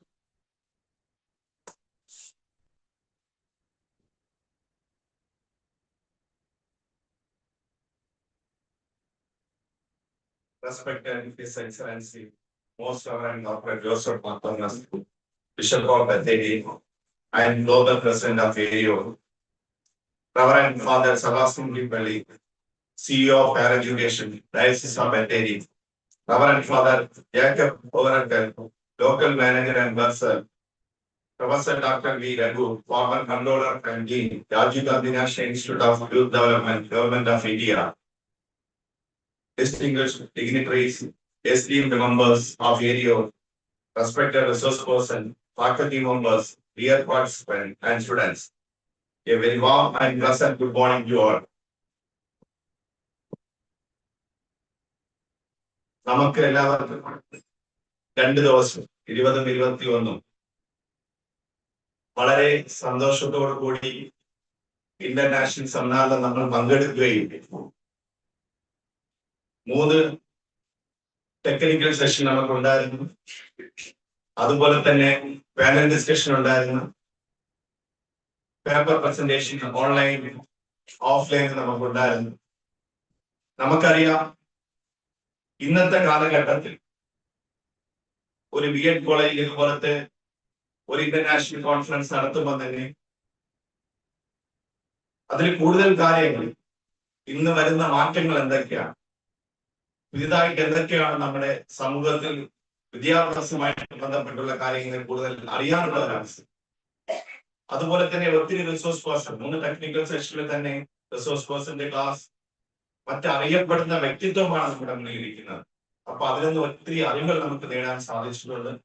ആ അറിവുകൾ നമ്മുടെ കുട്ടികൾക്ക് നമുക്ക് കൊടുക്കാൻ വേണ്ടി നമ്മളെ വളർത്താൻ വേണ്ടിയിട്ടുള്ള ഒരു അവസരമായിട്ടാണ് നമ്മൾ ഈ ഇന്റർനാഷണൽ കോൺഫറൻസിന് നമ്മൾ കാണേണ്ടത്. ആ രീതിയിൽ നമുക്ക് ഒത്തിരി കാര്യങ്ങൾ ഈ 2 ദിവസത്തിൽ അറിയാൻ സാധിച്ചിട്ടുണ്ട്. വരും ദിവസങ്ങൾ ഏരിയയുമായിട്ട് നമുക്ക് കണക്ട് ചെയ്തിട്ട് തന്നെ പല കാര്യങ്ങൾ നമുക്ക് മുന്നോട്ട് പോകാനുണ്ട്. നമ്മുടെ കോളേജിലും മറ്റു സമൂഹത്തിലും അതേപോലെ ഒത്തിരി കാര്യങ്ങൾ കൊടുക്കാനുണ്ട്. ഇതൊരു നല്ലൊരു അവസരമായിട്ട് നമ്മൾ കാണുക. പറഞ്ഞുകൊണ്ട് ഞാൻ എന്റെ സത്യവിത്തിലോട്ട് കിടക്കുകയാണ്. ആദ്യമായിട്ട് ഞാൻ നമ്മുടെ His Excellency Most Reverend Dr. Joseph Mar Thomas, Bishop of Bethany and Global President of AU. നമുക്കറിയാം നമ്മുടെ കോളേജിന്റെ മാനേജറും നമ്മുടെ രൂപതയുടെ ബിഷപ്പും അതുപോലെ ഏരിയയുടെ പ്രസിഡന്റുമാണ്. ഈ ഒരുമിച്ച് നമുക്ക് പിതാവിനെ നമ്മുടെ മാനേജറായിട്ട് നമ്മൾ കാണുന്നുണ്ട്. അതുപോലെ തന്നെ പിതാവ് അറിയപ്പെടുന്ന ഒരു റിസോഴ്സ് പേഴ്സൺ ആണ്. അതുപോലെ തന്നെ ബത്തേരിയുടെ ബിഷപ്പും ഏരിയയുടെ പ്രസിഡന്റും കൂടെയാണ്, ഗ്ലോബൽ പ്രസിഡന്റ് ആണ്. നമുക്കറിയാം ഇന്ന് വിദ്യാഭ്യാസത്തിൽ ഏറ്റവും മുൻപന്തിയിൽ നിൽക്കുന്ന ഒരു ഓർഗനൈസേഷനാണ് നമ്മുടെ ഏരിയ എന്ന് പറയുന്നത്. അതിൽ നിന്ന് ഈ നമ്മുടെ കോളേജിൽ മാത്രമല്ല ഇങ്ങനെയുള്ള ഇന്റർനാഷണൽ കോൺഫറൻസ് നടക്കുന്ന പിതാവിന്റെ നേതൃത്വത്തിൽ കേരളത്തിലും ഇന്ത്യയിലും അതേപോലെ തന്നെ ഇന്റർനാഷണൽ ലെവലിൽ തന്നെ പല പ്രോഗ്രാമുകൾ നടത്തുന്നുണ്ട്. അതിലും തന്നെ പ്രത്യേകിച്ച് പിതാവ് തന്നെ റിസോഴ്സ് പേഴ്സണായിട്ട് ഇരുന്നുകൊണ്ട് തന്നെ പല കാര്യങ്ങളും ചെയ്യുന്ന ഒരു വ്യക്തിത്വമാണ് നമ്മുടെ പിതാവ്. പിന്നെ അതുപോലെ നമുക്കിവിടെ നിങ്ങൾ എല്ലാവരും 2 ദിവസം കൊണ്ട് മനസ്സിലായി കാണും. ഇതൊക്കെ പിതാവിന്റെ ഏരിയ എന്ന് പറയുന്നത് പിതാവിന്റെ ഒരു ടീമാണ്. ടീം എന്ന് പറയുമ്പോൾ ഒരു ചെറിയ ടീം അല്ലാതെ നമുക്ക് കേരളത്തിൽ നിന്ന് തന്നെ ഏറ്റവും ലീഡിംഗ് ആയിട്ട് ഒരു വിദ്യാഭ്യാസത്തിൽ മുൻപന്തിയിൽ നിന്ന് പ്രവർത്തിച്ച അധ്യാപകരാണ് ഇവിടെ നമ്മുടെ മുന്നിൽ ഇരിക്കുന്നത്. അപ്പൊ അവരെടുത്ത് കിട്ടുന്ന ഒരു അറിവെന്ന് പറയുന്നത് നമുക്ക് നമ്മുടെ ജീവിതത്തിൽ വേറെ ഒന്നും നമുക്ക് അറിയാനെങ്കിൽ പുറത്തു പോകേണ്ട ആവശ്യമില്ല. ആ രീതിയിൽ ആ ഒരു അവസരം നമുക്ക് ഒരുക്കി തന്നെ നമ്മുടെ പിതാവും അതുപോലെ തന്നെ നമ്മുടെ കോളേജിൽ തന്നെ ഈ വർഷം ഈ ഒരു കോൺഫറൻസ് നടത്താൻ തീരുമാനിച്ച പിതാവും ആ ഏരിയയുടെ എല്ലാ എക്സിക്യൂട്ടീവ് മെമ്പേഴ്സ് നമുക്ക് ഇവിടെ ഉണ്ട്. ഈ ഒരു അവസരം ഒരുക്കി തന്നെ നമ്മുടെ ബഹുമാനപ്പെട്ട പിതാവിനെ ഞാൻ നമ്മുടെ എല്ലാവരുടെ പേരും ഞാൻ സ്വാഗതം ചെയ്യുന്നു. അടുത്തതായിട്ട് മോസ്റ്റ് റവറൻഡ് സെബാസ്റ്റ്യൻ കീപ്പള്ളി അച്ഛൻ, CEO of higher education diocese of Bathery. നമുക്കറിയാം നമ്മുടെ രൂപതയിൽ തന്നെ ഒത്തിരി സ്കൂൾസ് ഒത്തിരി കോളേജസ് നമുക്കുണ്ട്. അപ്പൊ അതിനൊക്കെ നേതൃത്വം നൽകുന്ന ഹയർ എഡ്യൂക്കേഷൻ നേതൃത്വം നൽകുന്ന ഒരു വ്യക്തിത്വമാണ് നമ്മുടെ സെബാസ്റ്റ്യൻ കീപ്പള്ളി അച്ഛൻ. നമുക്കറിയാം നമ്മുടെ നാക്കിന്റെ സമയത്ത് നമ്മളെ കൂടെ നിന്നുകൊണ്ട് തന്നെ എങ്ങനെയാണ് നമ്മുടെ കോളേജിന്റെ ഓരോ പ്രവർത്തനത്തിൽ എങ്ങനെയാണ് മാറ്റങ്ങൾ വരേണ്ടത്, അതുപോലെ തന്നെ അക്കാഡമിക്കും അതുപോലെ തന്നെ മറ്റ് നോൺ അക്കാഡമിക് വരുന്നതും അതുപോലെ തന്നെ ഇൻഫ്രാസ്ട്രക്ചർ നമ്മുടെ കോളേജിൽ അറിയാം ഈ വരുന്ന മാറ്റത്തിനെല്ലാം അതിനൊരു നേതൃത്വം നൽകുന്ന ഒരു വ്യക്തിത്വവും അതുപോലെ തന്നെ നമുക്ക് ആവശ്യമായിട്ടുള്ള നിർദ്ദേശങ്ങൾ തരികയും നമ്മളോട് വളരെ സഹകരണത്തോടെ പ്രവർത്തിക്കുന്ന ഒരു വ്യക്തിത്വമാണ് നമ്മുടെ സെബാസ്റ്റ്യൻ കീപ്പള്ളി അച്ഛൻ. സെബാസ്റ്റ്യൻ കീപ്പള്ളി അച്ഛനെ ഞാൻ നമ്മുടെ എല്ലാവരുടെ പേരും ഞാൻ സ്വാഗതം ചെയ്യുന്നു. അടുത്തായിട്ട് നമ്മുടെ റവറൻഡ് ഫാദർ ജേക്കബ് ഒറവക്കൽ അച്ഛൻ. നമുക്കറിയാം അച്ഛൻ നമ്മുടെ കോളേജിന്റെ ലോക്കൽ മാനേജർ ബർസറും കൂടെയാണ്. എല്ലാ സമയവും ഇപ്പൊ ഈ നമ്മുടെ കോൺഫറൻസിന് വേണ്ടി തന്നെ ആദ്യമായിട്ട് തന്നെ പിതാവുമായിട്ട് സംസാരിക്കുമ്പോൾ പിതാവ് ഏൽപ്പിച്ചത് നമ്മുടെ കീപ്പള്ളി അച്ഛനെയും നമ്മുടെ ജേക്കബ് അച്ഛനുമാണ്. അത് അങ്ങനെ നമ്മളൊരു കമ്മിറ്റി കൂടിയിട്ട് നമുക്ക് ആവശ്യമായിട്ട് എങ്ങനെയായിട്ട് നമ്മളൊരു ബഡ്ജറ്റ് തയ്യാറാക്കുന്ന തൊട്ട് തന്നെ നമ്മളത് ഒരു എക്സിക്യൂട്ടീവ് ലെവലിൽ പോകുമ്പോൾ തന്നെ എക്സിക്യൂട്ടീവ് ചെയ്യുമ്പോൾ തന്നെ എങ്ങനെയാണ് ചെയ്യേണ്ടതെന്നുള്ള കാര്യങ്ങളിലൊക്കെ വളരെ സജീവമായിട്ട് നമ്മളെ കൂടെ നിൽക്കുകയും നമുക്ക് വേണ്ട നിർദ്ദേശങ്ങൾ തരികയും ഓരോ മീറ്റിങ്ങുകൾ നടത്തുകയും അതിൽ ടീച്ചേഴ്സിന്റെയും എല്ലാവരുടെയും ഫീഡ്ബാക്ക് ചോദിക്കുകയും അതിന് നേതൃത്വം നൽകി വളരെ നല്ല രീതിയിൽ നമ്മുടെ ഈ പ്രോഗ്രാം ജയിപ്പിക്കാൻ വേണ്ടി നമ്മുടെ കൂടെ സഹകരിച്ച നമ്മുടെ ജേക്കബ് അച്ഛനെ ഞാൻ നമ്മുടെ എല്ലാവരുടെയും പേരിൽ ഞാൻ സ്വാഗതം ചെയ്യുന്നു. അടുത്തായിട്ട് നമ്മുടെ professor doctor V Raghu sir. Raghu സാറിനെ നമുക്ക് എല്ലാവർക്കും അറിയാം, ഒത്തിരി റിസോഴ്സസ് സാറിന്റെ കയ്യിലുണ്ട്. നമുക്കത് എങ്ങനെ നേടിയെടുക്കാന്ന് മാത്രം നമ്മൾ ചിന്തിച്ചാൽ മതി. ആ രീതിയിൽ നമുക്ക് സാറിന് സമയം കുറച്ചാണ് കിട്ടിയിട്ടുണ്ടെങ്കിൽ നമുക്ക് കൂടുതൽ കാര്യങ്ങൾ സാറിനെ മനസ്സിലാക്കാനും, പിന്നെ നമ്മുടെ കോളേജിൽ തന്നെ സാർ വെബിനാർ ക്ലാസ് എടുത്തിട്ടുണ്ട്. ഇനി നമ്മൾ വരും ദിവസങ്ങളിൽ സാർ നമ്മുടെ പിതാവുമായിട്ട് ഡിസ്കഷനിൽ തന്നെ റിസർച്ചുമായിട്ട് ബന്ധപ്പെട്ടുള്ള പല പ്രോഗ്രാംസും നമ്മളുമായിട്ട് കൊളാബറേറ്റ് ചെയ്ത് നടത്താൻ സാർ അതുമായിട്ട് ചർച്ച ചെയ്തിട്ടുണ്ട്. ആ രീതിയിൽ വരും ദിവസങ്ങളിൽ നമ്മുടെ കോളേജുമായിട്ട് ഇനി ഒത്തിരി പ്രോഗ്രാം നമുക്ക് നടത്തുവാനും സാർ തന്നെ അത് നമുക്ക് പല സാർ ഒരു റിസോഴ്സ് പേഴ്സൺ ആയിരുന്നുകൊണ്ട് തന്നെ സാറിന്റെ ക്ലാസ് കൂടുതൽ നമുക്ക് കിട്ടാനുള്ള ഒരു അവസ്ഥ നമുക്കുണ്ട്. വളരെ ഈ സെമിനാറിന്റെ കാര്യത്തിലൊക്കെ എടുത്തു പറയേണ്ടത് സാറും ഒരു ടീമുണ്ട്. ആ ടീമിന് സാർ നമുക്ക് വേണ്ട നിർദ്ദേശങ്ങൾ, സാർ നമ്മുടെ ഏരിയയുടെ നാഷണൽ പ്രസിഡന്റ് ആണ്, നമുക്ക് വേണ്ട നിർദ്ദേശങ്ങൾ തന്നിട്ടുണ്ട്. ഈ പ്രോഗ്രാമിന്റെ ഒക്കെ വിജയത്തിൽ പിന്നിൽ പ്രവർത്തിച്ച ഒരു വ്യക്തിയും നമ്മുടെ രഘു സാറാണ്. രഘു സാറിനെ ഞാൻ നമ്മുടെ എല്ലാവരുടെ പേരും ഞാൻ സ്വാഗതം ചെയ്യുന്നു. അടുത്തതായിട്ട് നമ്മുടെ ഏരിയയുടെ വർക്കിംഗ് പ്രസിഡന്റ് ആയിട്ടുള്ള doctor M S Geetha teacher, അതുപോലെ തന്നെ നമ്മുടെ ഏരിയയുടെ ഗ്ലോബൽ ട്രഷറർ ആയിട്ടുള്ള professor doctor T Varghese teacher, അതുപോലെ നമ്മുടെ കേരള ചാപ്റ്ററിന്റെ പ്രസിഡന്റ് ആയിട്ടുള്ള പ്രൊഫസർ ഡോക്ടർ രാജേശ്വരി ടീച്ചർ. ഇവരെ മൂന്നുപേരെയും പറയാതെ ഇരിക്കാൻ സാധിക്കില്ല. അത്രയും ഈ പ്രോഗ്രാമിന്റെ സ്റ്റാർട്ടിങ്ങിൽ തന്നെ രഘു സാറിന്റെ കൂടെ ചേർന്നുകൊണ്ട് തന്നെ വേണ്ട നിർദ്ദേശങ്ങൾ നമുക്ക് ഞാൻ എപ്പോഴും ശ്രദ്ധിക്കുന്നത് ഇവരെല്ലാം ഞാൻ ഒരു ടീച്ചേഴ്സ് ആയിട്ടാണ് കാണുന്നത്. ഒരു പല കാര്യങ്ങൾ നമുക്ക് പഠിക്കാൻ സാധിക്കും. ഞാൻ ഇപ്പോൾ മനസ്സിലാക്കുന്നത് അങ്ങനെയാണ്. ഒത്തിരി എക്സ്പീരിയൻസ് ഉള്ളവരുമായിട്ട് നമുക്ക് പല കാര്യങ്ങൾ ചെയ്യുമ്പോൾ അതിൽ നമുക്കാണ് കൂടുതൽ അറിവ് കിട്ടുന്നത്. ആ രീതിയിൽ പല കാര്യങ്ങൾ നമ്മുടെ ഈ പ്രോഗ്രാംസ് എങ്ങനെ വിജയിക്കാൻ അതിന്റെ ഓരോ ടോപ്പിക് സെലക്ഷൻ തൊട്ട് തന്നെ സബ് തീം വരുന്ന സബ് തീമിന്റെ കാര്യത്തിലും അതുപോലെ തന്നെ ഓരോ സെഷന്റെ കാര്യത്തിലും ആരെയൊക്കെയാണ് ഇതൊക്കെയാണ് ടോപ്പിക് കൊടുക്കേണ്ടത്, എങ്ങനെയൊക്കെയാണെന്ന് വളരെ ഫലപ്രദമായിട്ട് ഒരു ചർച്ച നടത്തുവാനും നല്ല രീതിയിൽ നമുക്ക് നമ്മുടെ ബ്രോഷർ നോക്കുമ്പോൾ തന്നെ നമുക്ക് അറിയാൻ സാധിക്കും എങ്ങനെയാണ് ഒരു ഇന്റർനാഷണൽ കോൺഫറൻസിൽ ഏതൊക്കെ ഏരിയയാണ് കവർ ചെയ്യുന്നത്, ഏതൊക്കെയാണ് ഒരു ഇൻപുട്ട് കൊടുക്കുന്ന അനുസരിച്ചായിരിക്കും ഒരു ഔട്ട്പുട്ട് വരുന്നത്. ആ രീതിയിൽ വളരെ ആക്റ്റീവായിട്ട് പ്രവർത്തിച്ച ഈ 4 പേരെയും ഞാൻ ഈ ഒരു അവസരത്തിൽ നമ്മുടെ കോളേജിന്റെ എല്ലാവരുടെ പേരും ഞാൻ സ്വാഗതം ചെയ്യുന്നുണ്ട്. അടുത്തായിട്ട് നമ്മുടെ വൈസ് പ്രിൻസിപ്പൽ ചിത്ര ടീച്ചറാണ്. നമുക്കറിയാം ചിത്ര ടീച്ചർ വളരെ ആക്റ്റീവായിട്ട് എന്നും എനർജറ്റിക്കുമായിട്ടുള്ള ഒരു ടീച്ചറാണ്. ഒരു കാര്യം നമ്മൾ പറഞ്ഞു കൊടുത്താൽ അത് പെട്ടെന്ന് തന്നെ ചെയ്യാൻ ഫാസ്റ്റ് ആയിട്ടാണ് ടീച്ചർ. ഇപ്പം ഞാൻ പറഞ്ഞതുപോലെ തന്നെ ഏരിയ മെമ്പേഴ്സ് എക്സിക്യൂട്ടീവുമായിട്ട് ഡിസ്കസ് ചെയ്തിട്ട് അത് ചിത്ര ടീച്ചർ അങ്ങനെ കൺവേ ചെയ്ത് കൊടുത്താൽ മതി. അത് പെട്ടെന്ന് പകുതി പറയുമ്പോൾ തന്നെ ഫുൾ ക്യാച്ച് ചെയ്തെടുക്കാൻ പറ്റുന്ന ഒരു വൈസ് പ്രിൻസിപ്പളാണ് നമുക്കുള്ളത്. ആ രീതിയിൽ നമ്മുടെ എല്ലാ കാര്യങ്ങളും വളരെ നല്ല രീതിയിൽ ചെയ്യുന്ന വ്യക്തിത്വമാണ് നമ്മുടെ ചിത്ര ടീച്ചർ. ചിത്ര ടീച്ചറിനെ ഞാൻ നമ്മുടെ എല്ലാവരുടെ പേരും ഞാൻ സ്വാഗതം ചെയ്യും. അടുത്തായിട്ട് പ്രത്യേകിച്ച് പറയുന്നത് നമ്മുടെ ടീച്ചേഴ്സാണ്. ഞാൻ പല കോളേജസിലും പല പ്രിൻസിപ്പളായിട്ട് വർക്ക് ചെയ്തിട്ടുണ്ട്. ഇത്രയും ആക്റ്റീവായിട്ടും എനർജറ്റിക് ആയിട്ടും വളരെ എനിക്ക് തോന്നുന്നു ഫുൾ ഒരു കാര്യം ഏൽപ്പിച്ചാൽ അത് വിജയിപ്പിച്ചിട്ടേ അവർ പോവുള്ളൂ. ആ രീതിയിൽ പ്രവർത്തിക്കുന്ന അധ്യാപകരാണ്. അത് വളരെ ചുരുക്കം കോളേജസിൽ മാത്രമേ അങ്ങനെയുള്ള അധ്യാപകരുള്ളൂ. പക്ഷേ പ്രത്യേകിച്ച് നമ്മുടെ ബസേഴ്സ് കോളേജ് ഓഫ് എഡ്യൂക്കേഷൻ അങ്ങനെ ഒരു ടീം ഓഫ് അധ്യാപകരാണ് നമുക്ക് കിട്ടിയിട്ടുള്ളത്. അവർക്ക് ഒത്തിരി കമ്മിറ്റീസ് ഉണ്ട്. സമയം കുറവായിട്ട് ഞാൻ കൂടുതൽ പറയുന്നത് ആ കമ്മിറ്റീസിൽ അവർ മാക്സിമം അവരൊക്കെ ചെയ്യണം. എനിക്ക് തോന്നുന്നു ഒരു കോളേജിൽ ഒരു അധ്യാപകർക്ക് ചെയ്യാൻ പറ്റുന്നതിന്റെ മാക്സിമം അവർ ചെയ്തിട്ടുണ്ട്. ആ രീതിയിൽ വളരെ സജീവമായിട്ട് പ്രവർത്തിച്ചിട്ടുള്ള നമ്മുടെ അധ്യാപകരാണ്. ആ രീതിയിലാണ് നമുക്ക് ഈ കോൺഫറൻസ് ഇത്രയും കളർഫുൾ ആക്കാൻ സാധിച്ചിട്ടുണ്ട്. ഞാൻ നമ്മുടെ എല്ലാ അധ്യാപകരെയും ഞാൻ നമ്മുടെ എല്ലാവരുടെയും പേരിൽ ഞാൻ സ്വാഗതം ചെയ്യുകയും അടുത്തതായിട്ട് നമ്മുടെ റിസോഴ്സ് പേഴ്സൺ, അതുപോലെ തന്നെ ഏരിയ മെമ്പേഴ്സ്, അതുപോലെ തന്നെ പാർട്ടിസിപ്പൻസ്, പേപ്പർ പ്രസന്റ് ചെയ്തവര്, അതുപോലെ തന്നെ പ്രത്യേകിച്ച് എടുത്തു പറയേണ്ടത് നമ്മുടെ വിദ്യാർത്ഥികളാണ്.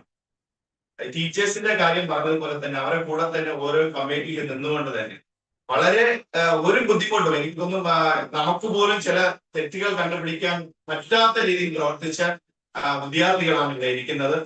ഉറപ്പായിട്ട് നിങ്ങൾക്ക് ഒരു നല്ല അധ്യാപകരായിട്ട് മാറാനുള്ള ഒരു അവസരം നിങ്ങൾക്ക് കിട്ടിയിട്ടുണ്ട്. ഒരു കോളേജിന് ഒരു അവസരം തരാൻ മാത്രമേ സാധിക്കുള്ളൂ. അത് സ്വീകരിക്കേണ്ടത് വിദ്യാർത്ഥികളാണ്. ആ രീതിയിൽ അതാത് കമ്മിറ്റിയിൽ ആ അവസരങ്ങൾ നല്ല രീതിയിൽ സ്വീകരിക്കുകയും അത് വളരെ നല്ല രീതിയിൽ നിങ്ങൾക്ക് പ്രയോജനപ്പെടുത്തുവാനും അല്ലെങ്കിൽ നമുക്ക് നമ്മുടെ ചെയ്യുന്ന ഉത്തരവാദിത്തം എങ്ങനെയാണ് ചെയ്യുന്നത് എന്നുള്ള കാര്യം മനസ്സിലാക്കുവാൻ കൊടുക്കുവാൻ നിങ്ങൾക്ക് സാധിച്ചിട്ടുണ്ട്. ആ രീതിയിൽ വളരെ നല്ല രീതിയിൽ ആക്റ്റീവായിട്ട് പ്രവർത്തിച്ചിട്ടുള്ള നമ്മുടെ വിദ്യാർത്ഥികളെയും ഞാൻ നമ്മുടെ എല്ലാവരുടെ പേരും ഞാൻ സ്വാഗതം ചെയ്യുന്നു. മറ്റ് ഈ പ്രോഗ്രാമിൽ പങ്കെടുക്കുന്ന നമ്മുടെ വിൽസനേച്ചനുണ്ട്, മറ്റ് ഒത്തിരി ഫാദേഴ്സ് ഉണ്ട്, സിസ്റ്റേഴ്സ് ഉണ്ട്, പാരന്റ്സ് പങ്കെടുക്കുന്നുണ്ട്. എല്ലാവരെയും ഈ ഒരു അവസരത്തിൽ നമ്മുടെ മാർ ബസേലിയസ് കോളേജ് ഓഫ് എഡ്യൂക്കേഷന്റെ പേരിൽ സ്വാഗതം ചെയ്യുന്നു. നന്ദി, നമസ്കാരം. Thank you, sir. Now, to present a brief resume of the conference proceedings and highlights, I invite Ms. Leah Baby, Assistant Professor in English. Ma'am, please. Respected dignitaries, all and guys, I'm here to present a brief report of the 2 days international conference. An international conference for the theme 2047 Enhancing Education and Research Excellence as Briefing was successfully conducted on 20 and 21st February 2026 in association with AMU and Mar Basileus College of Education. The conference aimed at ensuring India's educational and research excellence in alignment with the national goal of Vikasat Bharat 2047. The inaugural session of the international conference was held on 20th February, beginning with a prayer by the college choir. The welcome address was delivered by Dr. Sujit Kumar Jain, Principal and General Convener, followed by the resignation address by His Excellency, Most Reverend Dr. Joseph Y. Thomas, Bishop of Bethel and Manager of MBC. The inaugural address was given by Dr. K.K. Kuru and the introductory talk by Professor Dr. B. Reddy. The keynote address was delivered by Sri I.C. Balakrishnan MLA, Sultan Bethel, and the special address by Ms. Rosina Abukada, Chairperson of Sultan Bethel Municipality. The program includes the distribution of AU Awards, release of AU Kerala and MBC books, and the release of the AU newsletter. Felicitations were offered by distinguished guests, and the sessions concluded with a vote of thanks to Ms. Chitira PC, Vice Principal and Activity Coordinator of MBC. The inaugural session was conducted successfully and the second meeting put on for the event. Report of Technical Section 1. The first technical section on leading knowledge institutions on India's journey to the Vikasat Bharat was led by Reverend Father Dr. Baiju Anthony, Principal Default College, Mysore. He explained the leadership, institution, nation, triangle, highlighting the role of education institutions in national development. The session focused on Vikasat Bharat 2047 as a civilizational moment and emphasized the global knowledge imperative, describing knowledge as a source of sovereignty and progress. The session was insightful and inspiring, stressing the importance of leadership and work and innovation in achieving a developed India. And about panel discussions. The panel discussion was held from 1:30 p.m. to 2:15 p.m. The session began with a welcome address by Dr. K.K. Rijesh Kumar, Assistant Professor in Commerce. The discussion was moderated by Professor Dr. Rajiv Shri, Professor and Head Center of Research and Development, NVSAD, College of Education, Tamil Nadu. The panelists included Dr. Saravat Chandi, Professor Dr. Jojo John, and Professor Dr. S. Maya, who shared their expert insights. The session concluded with a vote of thanks by Ms. Gina Koshi. And the discussion was engaging and insightful. And about the cultural programs. The cultural programs stood out as one of the highlights of the event. Each performance was executed with elegance and passion, leaving the audience thoroughly mesmerized.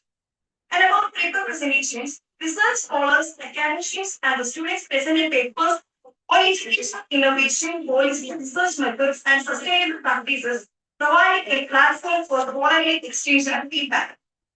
About technical sections again, the technical sections again was conducted from 8:30 to 9:30 on the theme Human Resource Development for Leading Brilliant Educators. The resource person for the session was Dr. Jimon Thomas George, Howard VC Scholar from Nova Southeastern University, Florida. She delivered an insightful talk emphasizing the importance of human resource development in nurturing competent, reflective, and innovative educators. Day 2 of the International Conference commenced with the technical sections in third on the theme NEP 2020 Ambition 2047.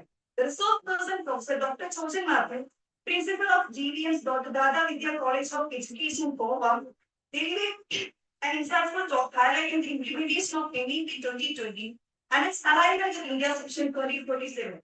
The session was informative and provided clear perspectives on education reforms and future goals. In the 2 days of international conference, we have participants from different colleges like Alfonso Arts and Science College, Military Arts and Science College, and we have in the online section School of Performing Arts Trishur and Mount Carmel Teacher Education College Kottayam, Farouk College and Christ College and other colleges. Here I extend my sincere gratitude to each and every one of you that I conclude my group. Thank you. Thank you, ma'am. With profound respect, I invite Right Reverend Monsignor Sebastian Kipalvi, Chief Vicar General, Diocese of Bethany, to deliver the presidential address.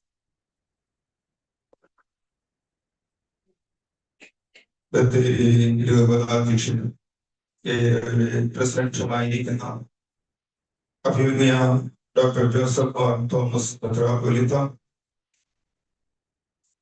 ഈ കോളേജിന്റെ principal ബഹുമാനായ Sunith Kumar sir, കോളേജിന്റെ sir, ബഹുമാനപ്പെട്ട ജെ.കെ. പുറമേക്കലച്ചൻ, ആദരണീയനായ Raghu sir, വേദിയിൽ ഉപവിഷ്ടരായിരിക്കുന്ന നമ്മുടെ കോളേജിന്റെ vice principal ബഹുമാനിയായ ചിത്ര teacher, സദസ്സിൽ ആയിരിക്കുന്ന ഏറ്റവും പ്രിയപ്പെട്ട അധ്യാപക സുഹൃത്തുക്കളെ, സ്നേഹമുള്ള സിസ്റ്റർ, പ്രിയപ്പെട്ട വിദ്യാർത്ഥിനികളെ, സ്നേഹമുള്ള മാതാപിതാക്കന്മാർ, ബത്തേരി രൂപതയുടെ വിദ്യാഭ്യാസ മേഖലയ്ക്ക് ഏറ്റവും സന്തോഷവും അഭിമാനവുമുള്ള മണിക്കൂറുകളിലൂടെയും ദിവസങ്ങളിലൂടെയുമാണ് കടന്നുപോയിക്കൊണ്ടിരുന്നത്. ബത്തേരി രൂപതയുടെ വിദ്യാഭ്യാസ ചരിത്രത്തിന് ഒരു വലിയ സ്ഥാനം ഈ 2 ദിവസങ്ങളിലൂടെ നേടിയെടുക്കുവാൻ സാധിച്ചു എന്നുള്ളത് വളരെ ആത്മാഭിമാനത്തോടുകൂടെ ഇവിടെ രേഖപ്പെടുത്തുവാനായിട്ട് ഞാൻ ആഗ്രഹിക്കുകയാണ്. അത് തീർച്ചയായിട്ടും ജയ്റോയുടെ പ്രിയപ്പെട്ട സാരഥികളുടെ അനുഗ്രഹീതമായ സാന്നിധ്യമാണ്, സംഭാവനയാണ്. അത് ഈ രൂപതയുടെ വിദ്യാഭ്യാസ തലം എന്നും ഓർക്കുമെന്ന് എടുത്തു പറയുവാൻ ഞാൻ ആഗ്രഹിക്കുന്നു. 1979 മുതൽ ഞാൻ ബത്തേരിയിലുള്ള വ്യക്തിയാണ്. എന്റെ മൈനർ സെമിനാരി വിദ്യാഭ്യാസം 1979 ബത്തേരി ആരംഭിച്ചു. ഈ 2026 വരെയുള്ള ഈ നീണ്ട വർഷങ്ങളിലെ വിദ്യാഭ്യാസത്തിലൂടെ ബത്തേരി രൂപത നേടിയെടുത്തിട്ടുള്ള നന്മകളെ ഒന്ന് പിന്തിരിഞ്ഞ് നോക്കുമ്പോൾ അത്ഭുതവും അതിശയവും മാത്രമാണ് മനസ്സിലൂടെ കടന്നുപോകും. ഭാഗ്യസ്മരണാർഹനായ ബത്തേരി രൂപതാധ്യക്ഷനായിരുന്ന സെറിൽ മാർ ബസേലിയോസ് കാതോലിക്ക ബാവ ബത്തേരി ഭദ്രാസനത്തിന്റെ ഔദ്യോഗിക ഉത്തരവാദിത്വം 1979 ഫെബ്രുവരി 2 ഉത്തരവാദിത്വം ഏറ്റെടുക്കുമ്പോൾ അന്ന് ഈ വയനാട്ടിൽ ഈ ബത്തേരി രൂപതയില് TTC പഠിച്ച ഒരു വ്യക്തി പോലും ഇല്ലാതെ ഇരുന്ന ഒരു കാലഘട്ടം.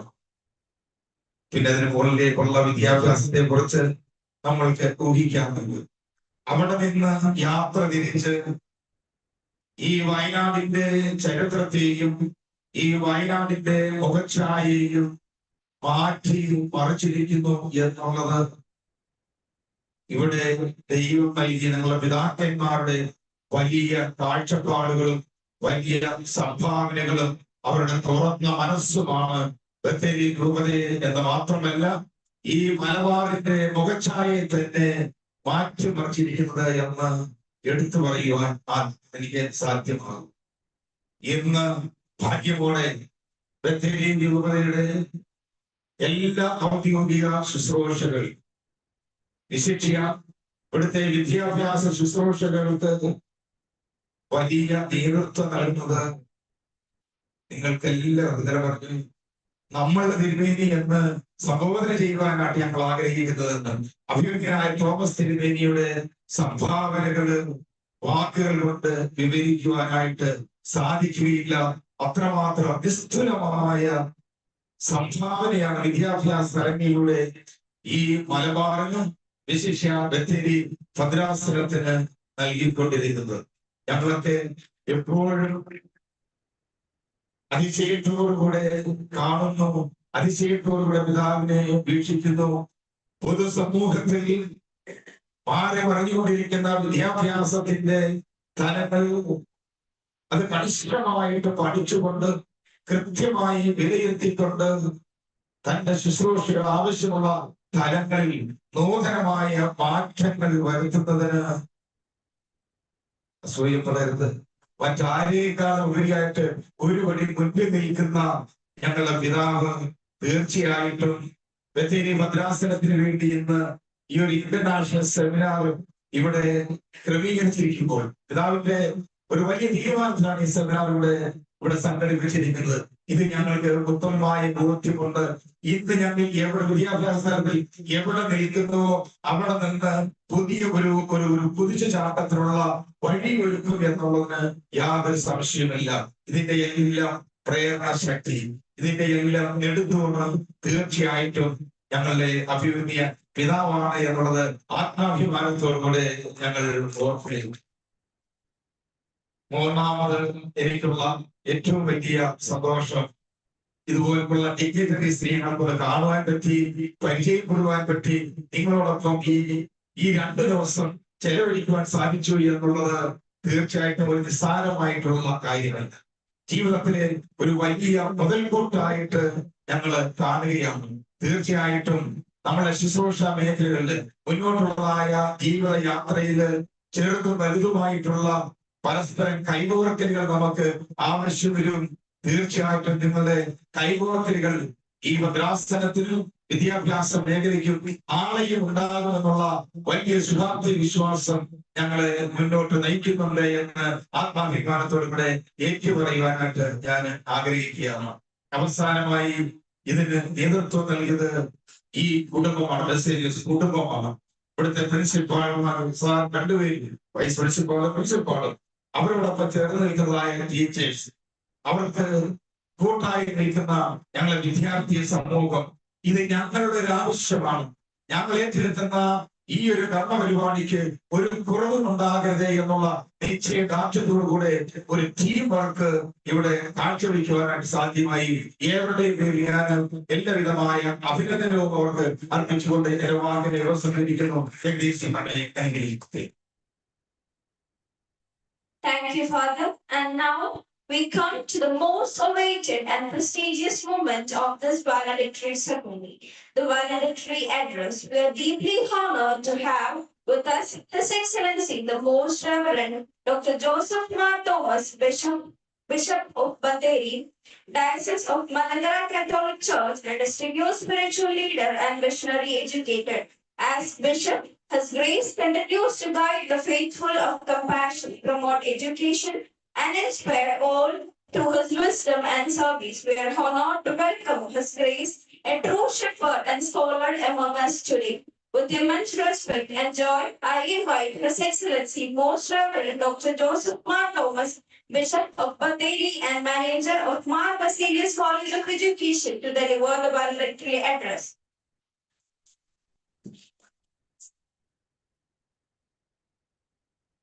The President of the Commission, Venerable Monsignor Sebastian Kipadu, Chief Governor of the Diocese, and the CEO and Manager of this institution, Dr. Sunil Kumar Sian, the esteemed Principal of this college, Reverend Father Jacob Orlando IC, Dr. Manager and Versa,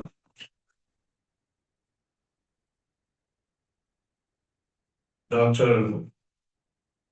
Professor V. Rekhu, the National President of ADO and the former contemporary in Gandhi National Institute of Tamil Nadu, Vice Principal Srimati Chitra Bisi,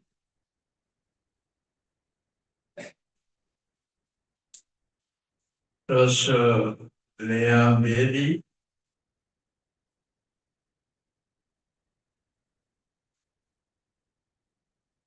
Dr. Amos Gida, the working president of Asia Global, Dr. Jimmy Georgis, the Registrar of Asia Global, Dr. Additionally, the National State President of Area, and the distinguished dignitaries in the audience, learned members of these institutions, and my dear friends, we have a special guest, Sri Umar Khaji is a great leader of this, the ferry is a friend of mine to participate in this institution. It is with immense joy and profound gratitude to God that I stand before you this morning to make a concluding message to this esteemed international conference of ARIO. First of all, I congratulate all the dignitaries, teachers, students, and all the participants for making this international conference as a historic event in Sultan Bathery. Because education is the most valuable foundation of every development in the society. Education was in the forefront of all revolutionary activities took place in the history. When we look into the history, we find so many people living this history, and some people are creating new history.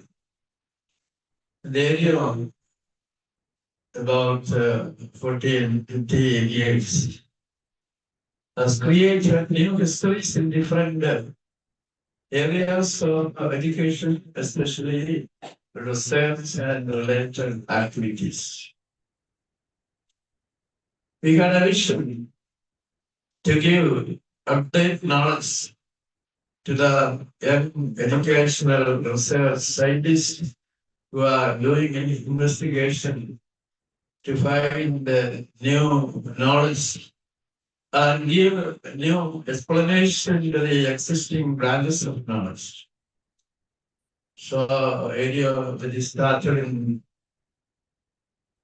2007, in New York, New Jersey University, and also 2010 in Kerala, India, and different states of India has contributed greatly to the growth and development of educational endeavors in different institutions in Kerala and the rest of the world. It happened because of the great leadership we have in ARIO. We already mentioned the names of the important leaders of ARIO, and we have a veteran educationist, Dr. Professor B. Raghu, who is actually a dictionary of knowledge. Any branch of knowledge, you can ask him, he will give you the wonderful answer.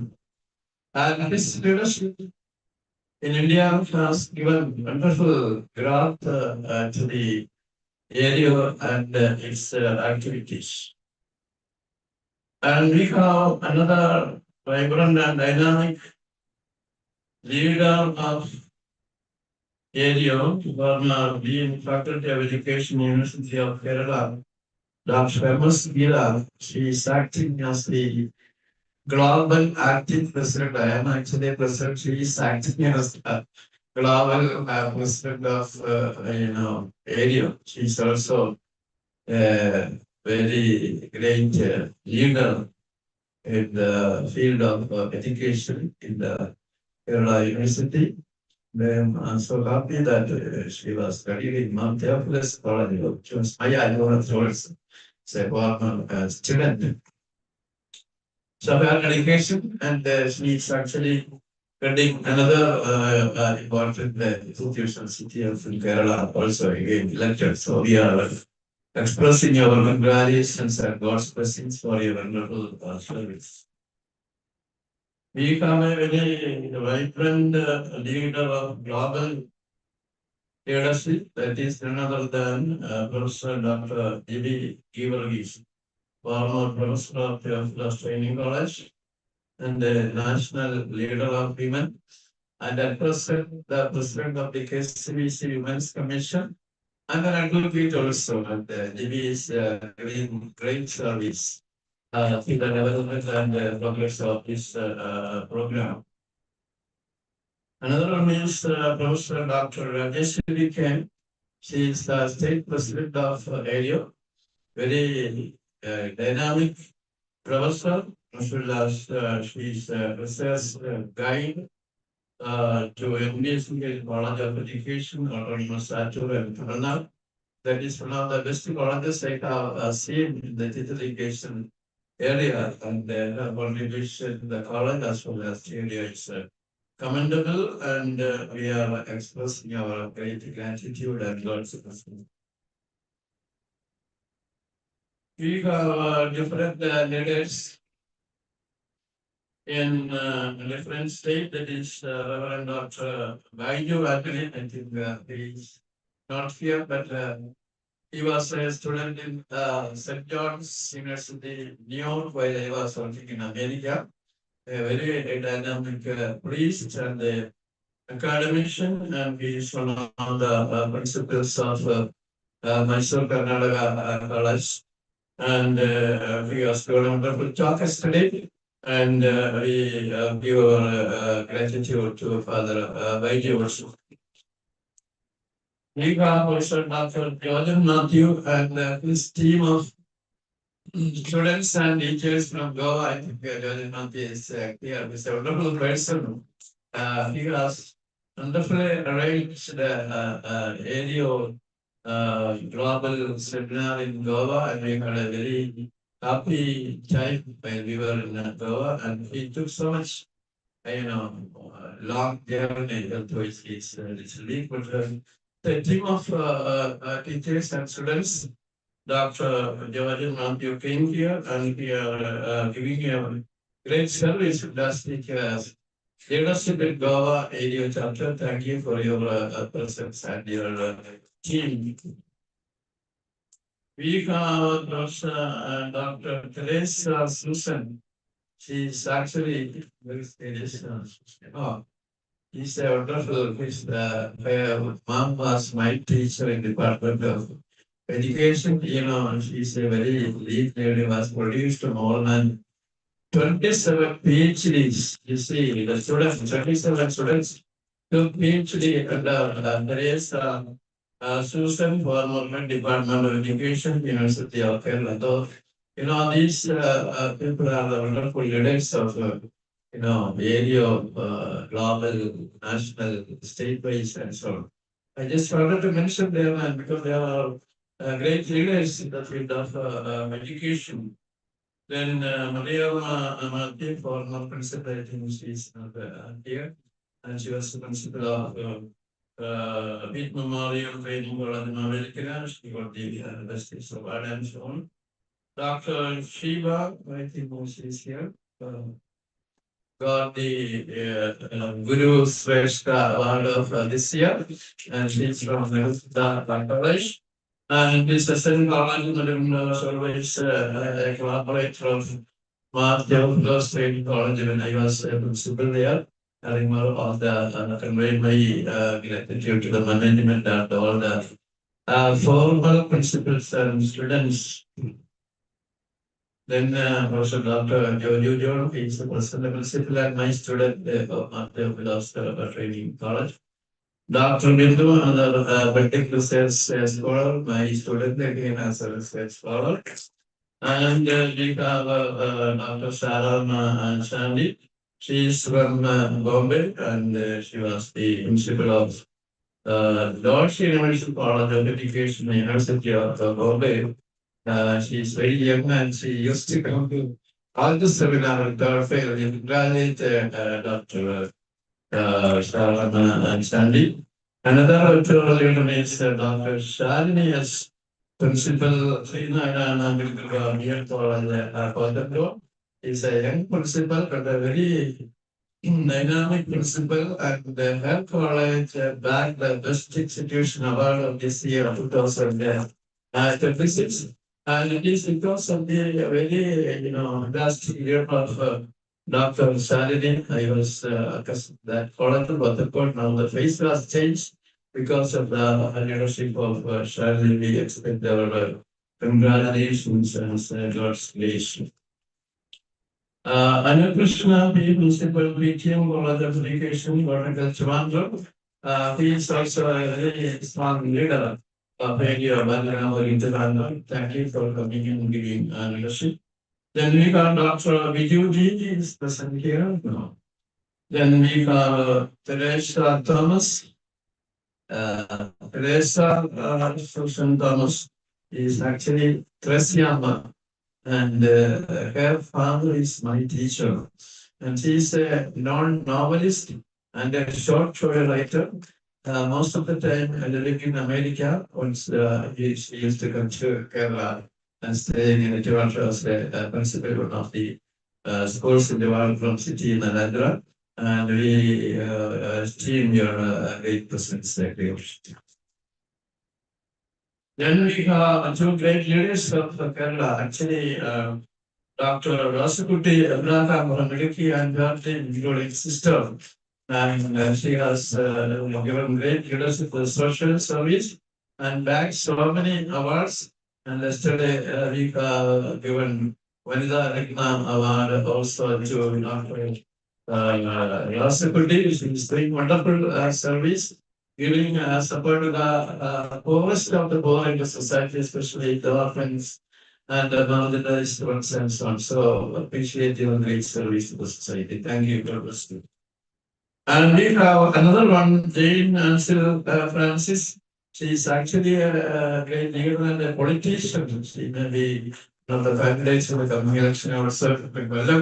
And she has received Pope's Award from Rome 1 month back, and we got the Regnum Award from Association of our area. Then we got our advocate, the Ninja CM, she is another advocate, and her daughter made a beautiful, song and dance here. Where is she?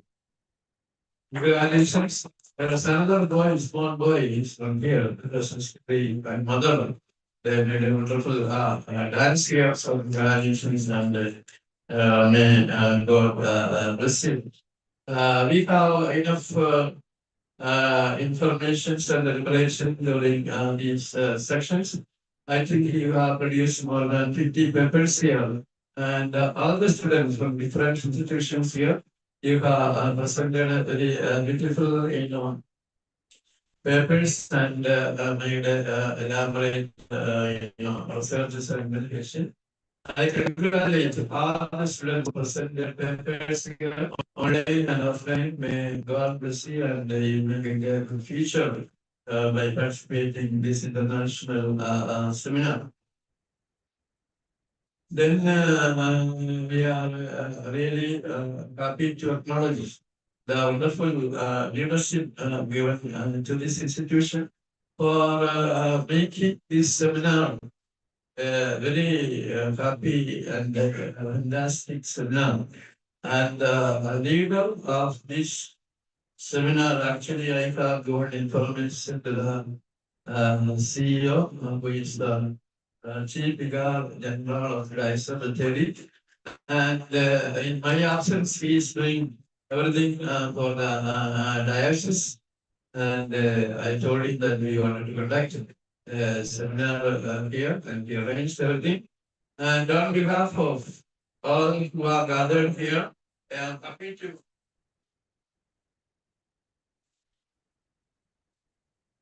give him a garland for arranging such a beautiful.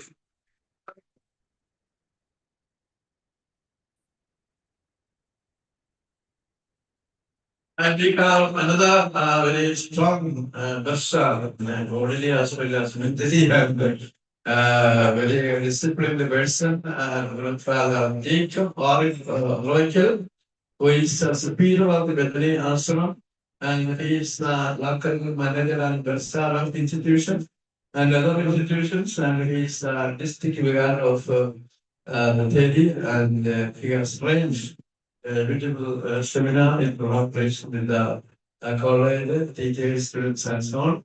All in behalf of each and every one of you, I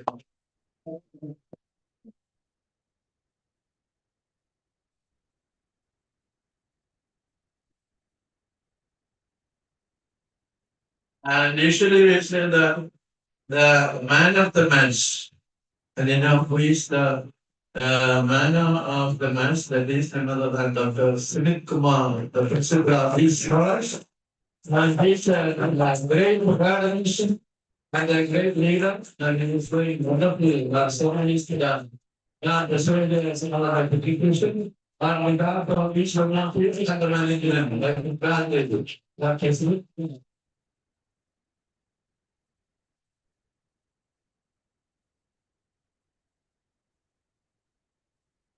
On behalf of this seminar, we have another vibrant vice principal. That is none other than a young lady known as Vice Principal Chitra. She has given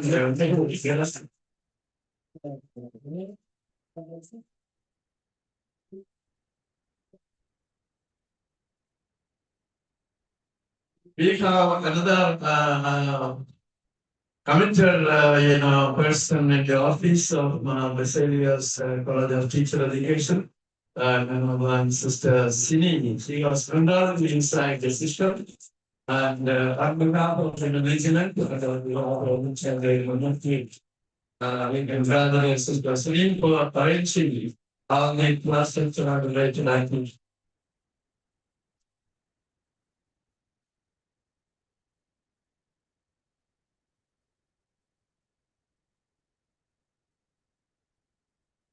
So we are coming to the close of this valedictory address.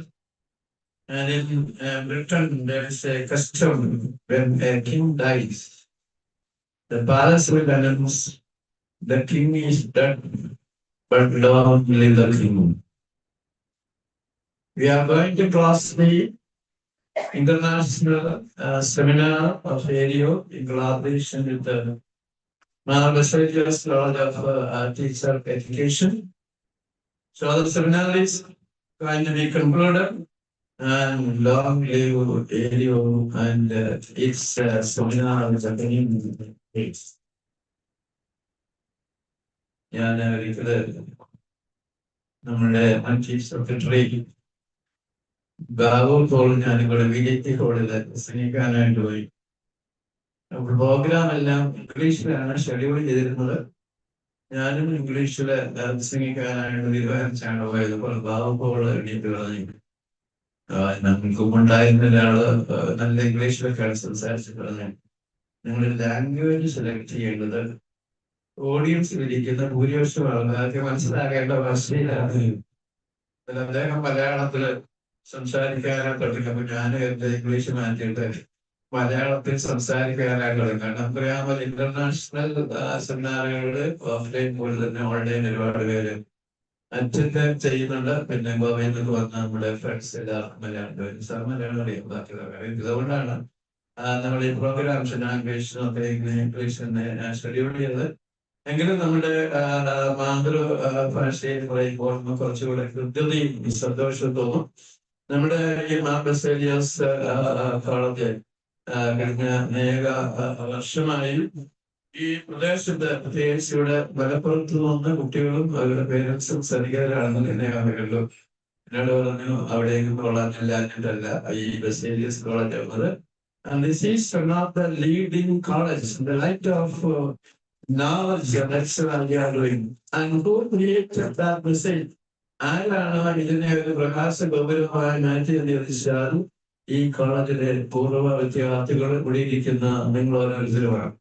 അപ്പോൾ ഈ കലാലയത്തിന്റെ പ്രകാശം ഇവിടെ മാത്രമല്ല, നിങ്ങളെ പോകുന്ന എല്ലാ സ്ഥലങ്ങളിലും നല്ല അധ്യാപകർ എന്നുള്ള നിലയിൽ മാർ ബസേലിയസ് കോളേജിന്റെ ഒരു ബ്രാൻഡ് ടോപ്സ് നിങ്ങളുടെ കയ്യിലുണ്ടായിരിക്കണം എന്നുള്ളതാണ്. അപ്പോൾ നിങ്ങൾ ഇവിടെ പഠിച്ചതെന്ന് ചോദിച്ചാൽ മാർ ബസേലിയസ് കോളേജ് ഓഫ് ബത്തേരി, അതിന് അനുസരണമായ മനോഹരമായ സർവീസ് ഈ സെമിനാറിനോട് ചേർന്ന് നിങ്ങൾ എല്ലാവരും നടത്തിയിട്ടുണ്ട്. നിങ്ങളെ ശ്രദ്ധിക്കുകയായിരുന്നു. ഓരോ വിദ്യാർത്ഥികളും അവരെ എത്തിച്ച റോള് മനോഹരമായി ഈ സ്റ്റേജിലും ഇതുപോലെ തന്നെ ഭക്ഷണം സെർവ് ചെയ്യുന്നിടത്തും ഹോസ്പിറ്റാലിറ്റി കാണിക്കുന്നിടത്തും എല്ലാം നൽകിയിട്ടുണ്ട്. അതുകൊണ്ട് ഈ ഇന്റർനാഷണൽ സെമിനാറിന്റെ ഏറ്റവും വലിയ അഭിനന്ദനങ്ങൾ ഈ കലാലയത്തിലെ അധ്യാപകർക്കും വിദ്യാർത്ഥികൾക്കുമായി മാനേജ്മെന്റിന്റെ പേരിൽ ഞാൻ പ്രത്യേകമായിട്ട് അറിയിക്കുകയാണ്. നമുക്ക് അറിയാവുന്ന പോലെ നമുക്ക് അപാരമായ കഴിവുകളുണ്ട്. ഞാൻ മറിയോസ് കോളേജിലെ വിദ്യാർത്ഥിയാണ്, പഴയ അധ്യാപകനായിരുന്നു, പിന്നെ തിരുവനന്തപുരത്തിലെ പ്രിൻസിപ്പലായിരുന്നു. ആദ്യത്തെ ക്ലാസ്സിൽ കേട്ട അധ്യാപകന്റെ ഒരു വാക്കാണ് എന്റെ ജീവിതത്തെ മുഴുവൻ മാറ്റിമറിച്ചത്. സാധാരണ സ്കൂളിൽ നിന്ന് മറിയോസ് കോളേജിലെ ഡിഗ്രി ക്ലാസ് വന്നിരിക്കുമ്പോൾ ആദ്യത്തെ അധ്യാപകൻ അദ്ദേഹത്തെ ഇപ്പോഴും ഞാൻ ഓർക്കാറുണ്ട്. അദ്ദേഹം മേശപ്പുറത്തോടെ കയറി ഇരുന്നിട്ട് പറഞ്ഞ കുട്ടികളെ നിങ്ങളെല്ലാം അപാരമായ കഴിവുള്ളവർ, നിങ്ങൾ എന്താഗ്രഹിക്കുന്നുവോ അതെല്ലാം നേടുവാനായിട്ട് നിങ്ങൾക്ക് സാധ്യമാകും. അതിന് 3 കാര്യം ആവശ്യമാണ്. ജീവിതത്തെ പറ്റിയുള്ള നല്ല കാഴ്ചപ്പാട്. എന്റെ ജീവിതത്തെ പറ്റിയുള്ള നല്ല ജീവിത കാഴ്ചപ്പാട് നമുക്കുണ്ടായിരിക്കണം. അത് നേടാനായിട്ടുള്ള പ്ലാനിങ് ഉണ്ടായിരിക്കണം. അത് ആവിഷ്കരിക്കുവാനായിട്ടുള്ള ഇംപ്ലിമെന്റ് ചെയ്യാനായിട്ടുള്ള നല്ല സമർപ്പണം ഉണ്ട് എന്നുണ്ടെങ്കിൽ ജീവിതത്തില് ഏത് തരത്തിൽ എത്തിച്ചേരാൻ സാധ്യമാകും. ഇവിടെ ഇരിക്കുന്ന മായിയും ശാരണിയും മറ്റ് ഓരോരുത്തരുമെല്ലാം അങ്ങനെ കടന്നു വന്നവരാണ്. അപ്പൊ എനിക്ക്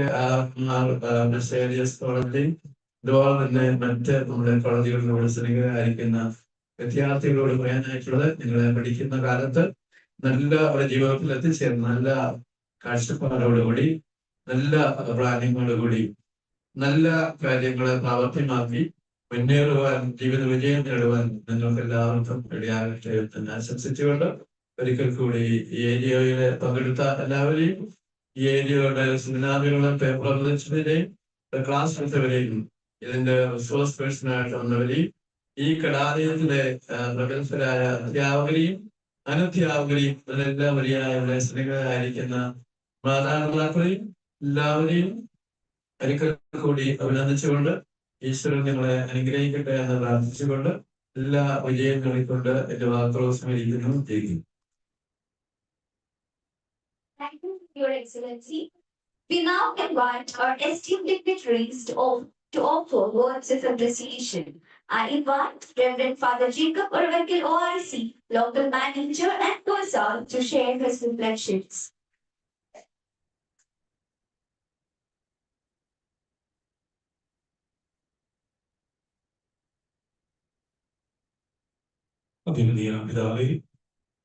Dignitaries on the dais and offline. For the relaxation, I sing a small sloga from Bhagavad Gita. Just a relaxation. It may help you much in your education field. This is a sloga from Bhagavad Gita.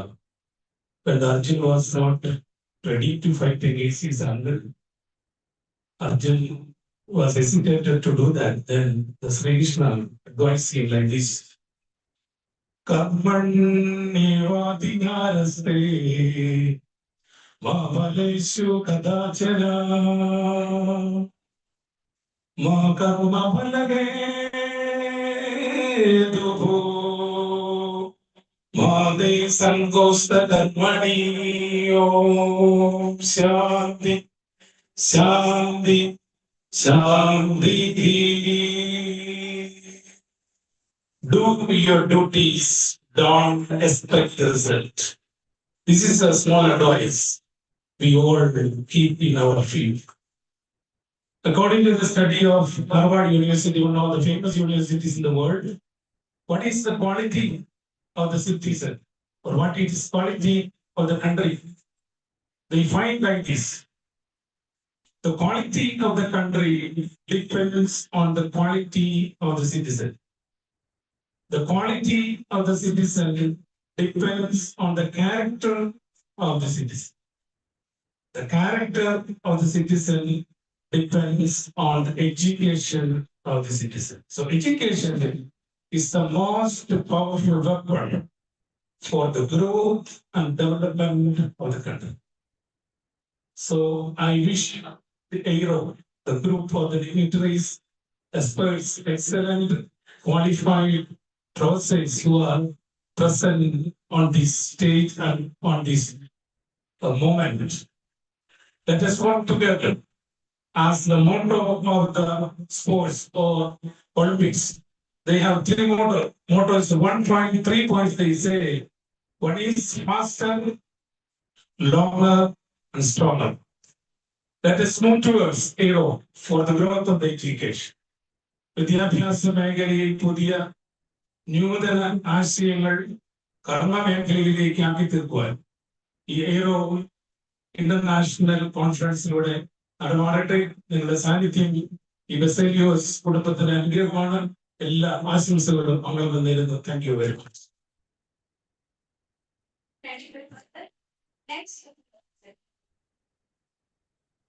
Thank you, Father. Next, I invite Professor Dr. B. Raghu, former controller and Dean of Rajiv Gandhi National Institute of Youth Development, to offer his valuable words.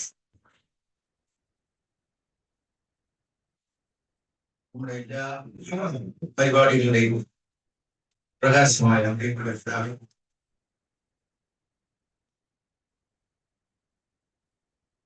Miss Devi Devi, President of this college, Right Reverend Father Sebastian Kipari, Chief Vicar General, then the Bursar of the college, Miss Chitra, my academic colleagues, Dr. M.S. Gita, our finance secretary, Dr. G.D., my colleagues, Dr. Rajesh, Professor Maya, Professor Bindu, Dr. Shalini, N.M. Chandi, Professor Susan, and my old colleague from Goa, Professor Jojan Matthew, and other colleagues, and the opening batsman of the team, principal of the college, Dr. Sunil Kumar, very much friends and colleagues. We are coming to the last lap of the program. I'm just recalling a famous Sanskrit sloka. ഒരു പ്രത്യേക സംസ്കൃത ശ്ലോകമായിട്ട് ഓർമ്മ വരികയാണ്. കാക്കഹ കൃഷ്ണനാണ്, കാക്ക കറുപ്പാണ്. പിക്കഹ കൃഷ്ണനാണ്, കുയിൽ കറുപ്പാണ്. കോഭേദ പിക്ക കാക്കയോട്. കാക്കയും കുയിലും തമ്മിൽ എന്താണ് വ്യത്യാസം? എന്താ വ്യത്യാസം? വസന്തകാലേ സംപ്രാപ്തെ, വസന്തകാലം സന്നിഹിതമാകുമ്പോൾ കാക്ക കാക്കയാണ്, പിക്കഹ കുയിൽ കുയിലുമാണ്. വസന്തകാലം വരുമ്പോൾ കുയിലിന് മനോഹരമായി പാടാൻ തോന്നും. രണ്ടും കറുപ്പതറവാണ്. കണ്ടാലെ ആദ്യം ഏതാണ്ട് ഒരുപോലെയാണ്, ഏതാണ്ട് പക്ഷെ അവരുടെ പെർഫോമൻസിനാണ് വ്യത്യാസം. ലൈക്ക് ദാറ്റ് ഇവിടെ ഈ പ്രോഗ്രാമിൽ വരുമ്പോഴാണ് എന്റെ ആദ്യ ശ്രദ്ധ പിടിച്ചിരിക്കുന്നത്. When you talk about a seminar like this, 2-3 things are very important. First is the academic content that we deliver. നമ്മൾ ഡെലിവറി ചെയ്യുന്ന അക്കാഡമിക് കണ്ടന്റിന്റെ കാലിക പ്രസക്തി, പ്രായോഗിക ജീവിതത്തിൽ അതിന്റെ പ്രസക്തിയുണ്ട്. It was well designed the way the opening batsman, Dr. Sunita and the team. Then the hospitality, food and accommodation. Food and accommodation okayണെങ്കിൽ 51% sonar is fine. That was really excellent. Then the behavior of the students. Athithi Devo Bhava, that is our great tradition. And it's appreciated the students. They're beautifully behaving. They're, when you talk about intelligence, we talk about practical intelligence. Very beautiful performance they had. ഓരോരുത്തരും വ്യക്തിപരമായ കാര്യം ശ്രദ്ധിക്കുന്നത് എന്താ ശ്രദ്ധയപ്പെട്ടു. They appreciate their brilliant behavior, which was inspired by the noble teachers of the college. Credit goes to the teachers who designed your system in a fantastic manner. Through seminar, this is the 54th year in academics. They have done beautifully, very intelligent, and especially appreciated the teachers of the college. I repeat again the principal, the opening batsman who designed everything in a fantastic manner. Then the content delivered, that was systematically planned. There was proper interaction. വിദ്യാർത്ഥികൾക്ക് സമ്മാനദാനമുള്ള അവസരം കിട്ടി അവർ ജയിച്ചു എന്നുള്ളത് it is up to them. പിന്നെ മനോഹരമായ ഒരു environment സൃഷ്ടിക്കുക. എല്ലാ കാര്യത്തിലും നമ്മൾ പറയും creation of environment. Without that you cannot run anything, അല്ലെങ്കിൽ ഓർഗനൈസ് എനിത്തിങ്. മനോഹരമായ ഒരു അന്തരീക്ഷം, ഇവിടെ പൂമാല കെട്ടിയതിലും ആൾക്കാർ ഇത് പെരുമാറുന്നതിലും ആഹാരം വിളമ്പുന്നതിലും സെമിനാർ അറേഞ്ച് ചെയ്യുന്നതിലും ടൈം മാനേജ് ചെയ്യുന്നതിലും very aspect they are very keen, they were very ready. So special appreciation to all beautiful organization. Organization. Now the final. We have, shared certain thoughts. സാധാരണ ലൈഫ് സ്റ്റൈൽസ് രണ്ട് കാര്യം എടുത്ത് പറയും. One is our ability to analyze the scenario, analyze the thought. കിട്ടിയ ആശയങ്ങൾ നമ്മളെ എങ്ങനെ analyse ചെയ്യും. രണ്ട്, ക്രിട്ടിക്കൽ തിങ്കിങ്, അതിനെ വിമർശനാത്മകമായി കാണാനുള്ള ശേഷി. സെമിനാറിലൂടെ പല ടോക്കുകളിലൂടെ പല ഷെയറിങ്ങിലൂടെ കുറച്ച് മനോഹരമായ വിദ്യാഭ്യാസ വിത്തുകൾ, സാമൂഹിക വിത്തുകൾ നിങ്ങളുടെ മനസ്സിൽ വിതച്ചിട്ടുണ്ട്. അത് വളർത്തുവാനും അതിനെ മനോഹരമായി വൃക്ഷമാക്കി മാറ്റുവാനും അതുകൊണ്ട് സമൂഹത്തിന് ഗുണം ചെയ്യുവാനുമുള്ള ശക്തി നിങ്ങൾക്ക് ഉണ്ടാക്കൽ, ധൈര്യം ഉണ്ടാകട്ടെ എന്ന് ആത്മാർത്ഥം ആഗ്രഹിച്ചുകൊണ്ട് സജീവമായ പങ്കാളിത്തത്തിന് പ്രത്യേകം നന്ദി പ്രകാശിപ്പിച്ചുകൊണ്ട് നന്ദി, നമസ്കാരം. വീണ്ടും നന്ദി.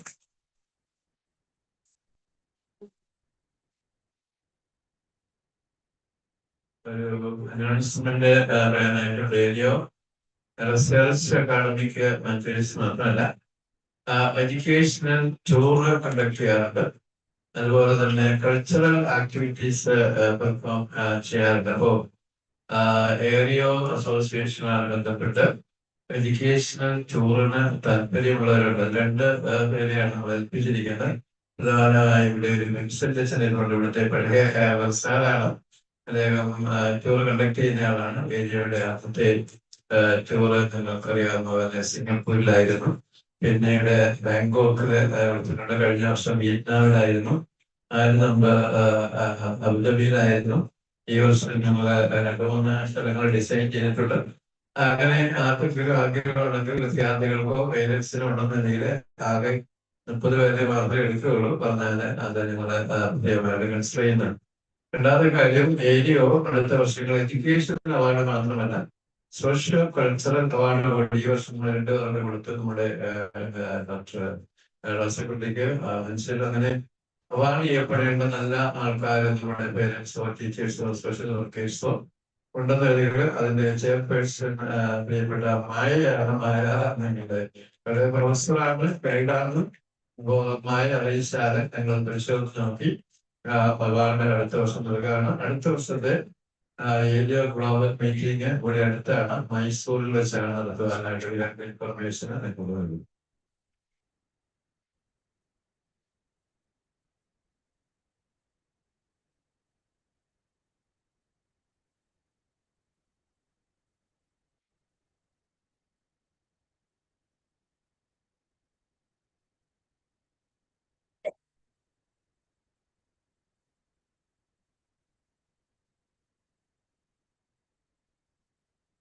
Now we are honored to invite Dr. Tracy Amma, a poet, writer, and retired principal of Training College, to present a copy of her book to Mark Basilius College of Education.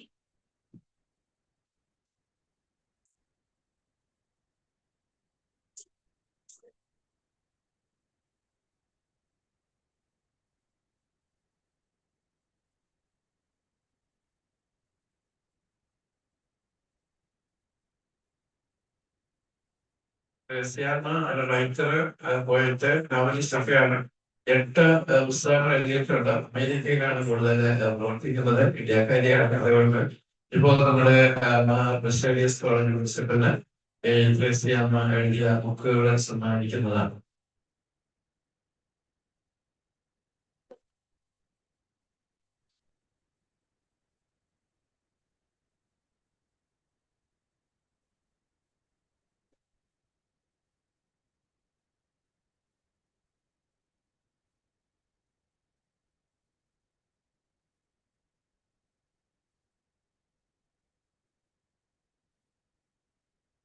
Now, I warmly invite Ms. Uma, BA student from GVM College of Education, Goa, for the participant reflection.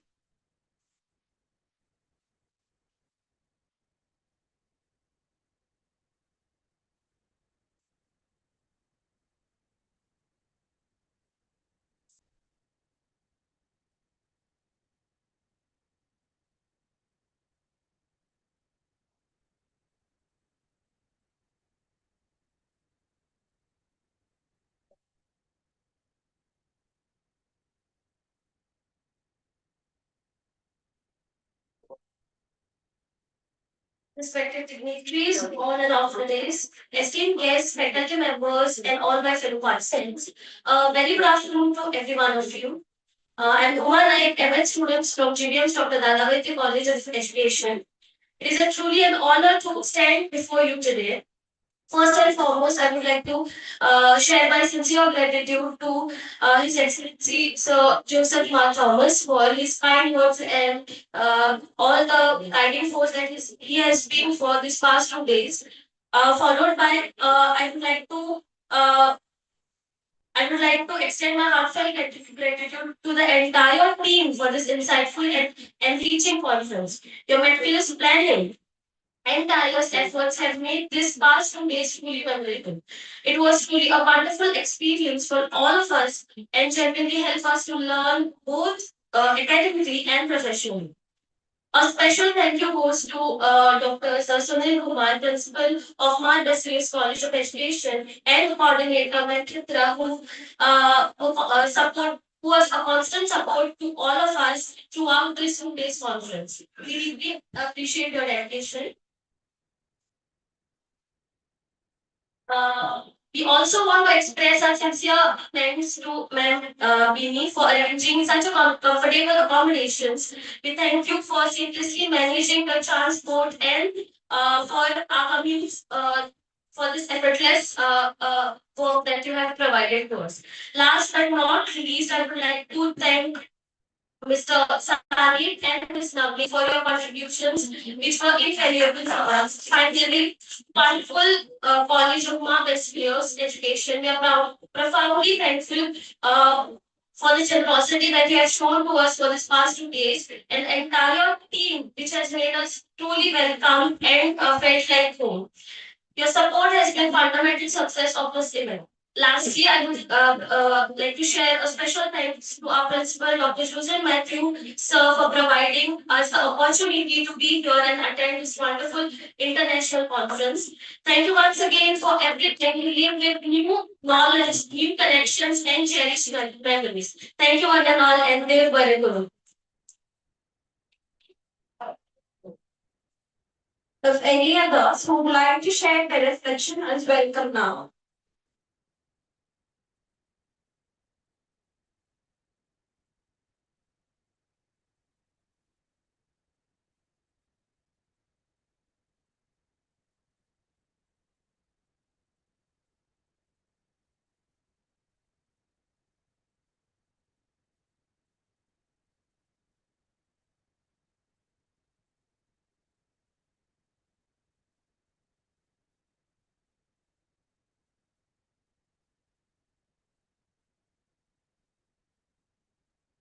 അഭിമന്യ പിതാവേ,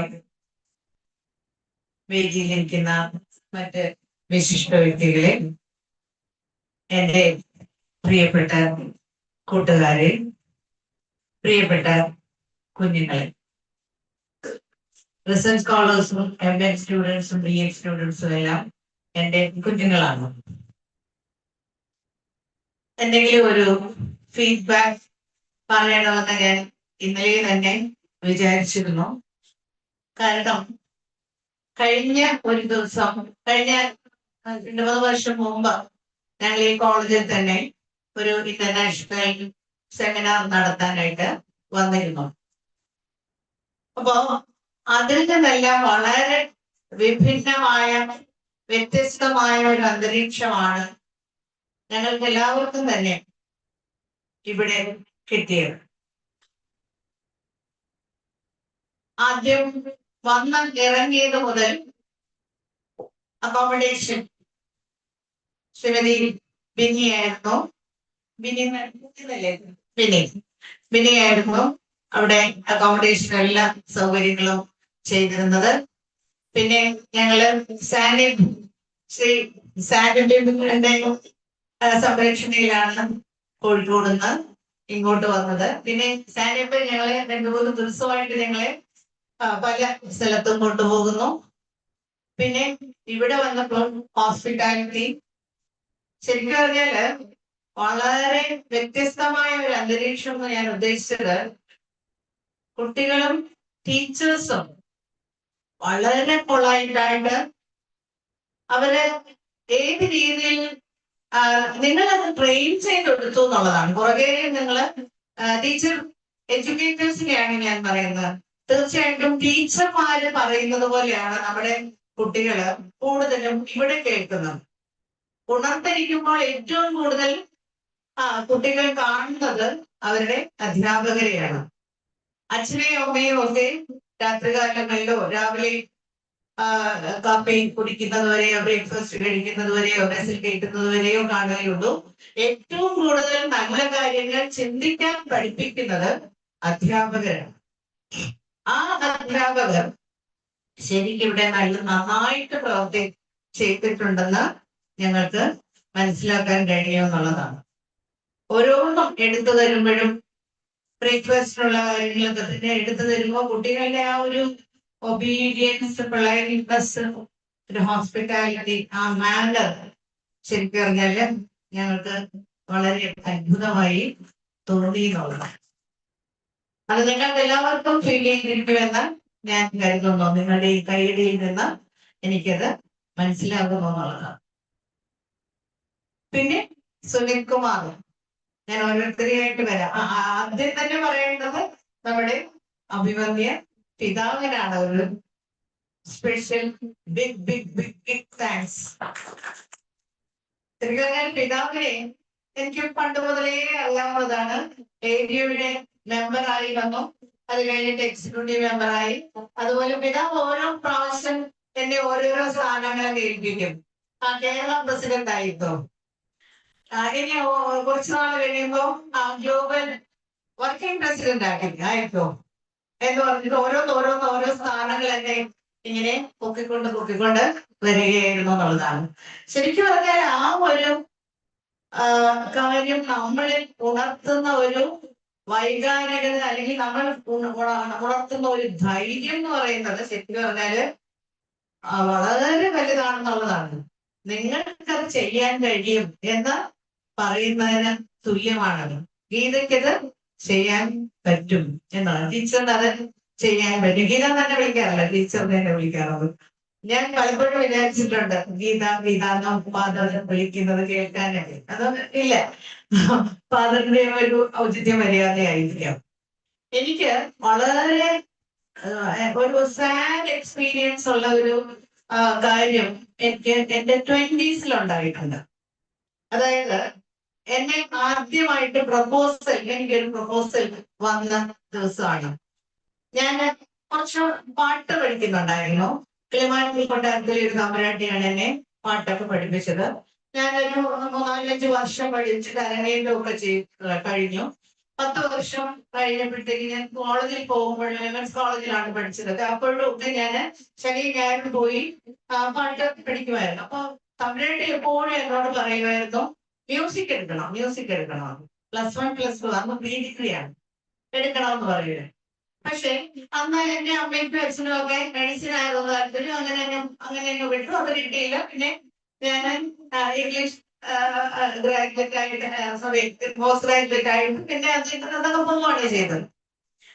അങ്ങനെ ഒരിക്കൽ തമ്പുരാട്ടിക്ക് എന്നെ ഇഷ്ടമായതുകൊണ്ട് തമ്പുരാട്ടിയുടെ മകൾ അമേരിക്കയിലാണ്. അപ്പൊ ആ തമ്പുരാട്ടി എന്നോട് പറഞ്ഞു, മരുമകന്റെ ഒരു കൂട്ടുകാരന്റെ മകനല്ല അനിയനാണ്, അവിടെ ഒരു പെണ്ണിനെ ആലോചിക്കുന്നുണ്ട്. അപ്പോ ഗീതയെ പറഞ്ഞു കൊടുക്കട്ടെ എന്ന് ചോദിച്ചു. അങ്ങനെ ഞാൻ ഇത് കഴിഞ്ഞു, ഗ്രാജുവേഷൻ കഴിഞ്ഞ് ഞാൻ 22 വയസ്സൊക്കെ ആയപ്പോഴാണ് ഗീതയെ പറഞ്ഞു കൊടുക്കട്ടെ എന്ന് ചോദിച്ചു. അപ്പൊ എവിടെയാണ്? അമേരിക്കയിലാണ്. അന്ന് അമേരിക്കയിൽ എന്ന് പറയുന്നത് നമുക്ക് എത്താൻ പറ്റാത്ത, എത്തിപ്പിടിക്കാൻ പറ്റാത്തൊരു ഇതാണ്. അപ്പോ ഞങ്ങള് അച്ഛനും അമ്മയ്ക്കും എന്റെ അച്ഛനും അമ്മയും ടീച്ചേഴ്സ് ആയിരുന്നു. ഓക്കെ, കുഴപ്പമില്ല എന്ന് പറഞ്ഞ് സമ്മതിച്ചു. എന്നിട്ട് എന്റെ ഫോട്ടോ അയച്ചു കൊടുക്കാൻ പറഞ്ഞു. അത് ഫോട്ടോ അയച്ചു കൊടുത്തു.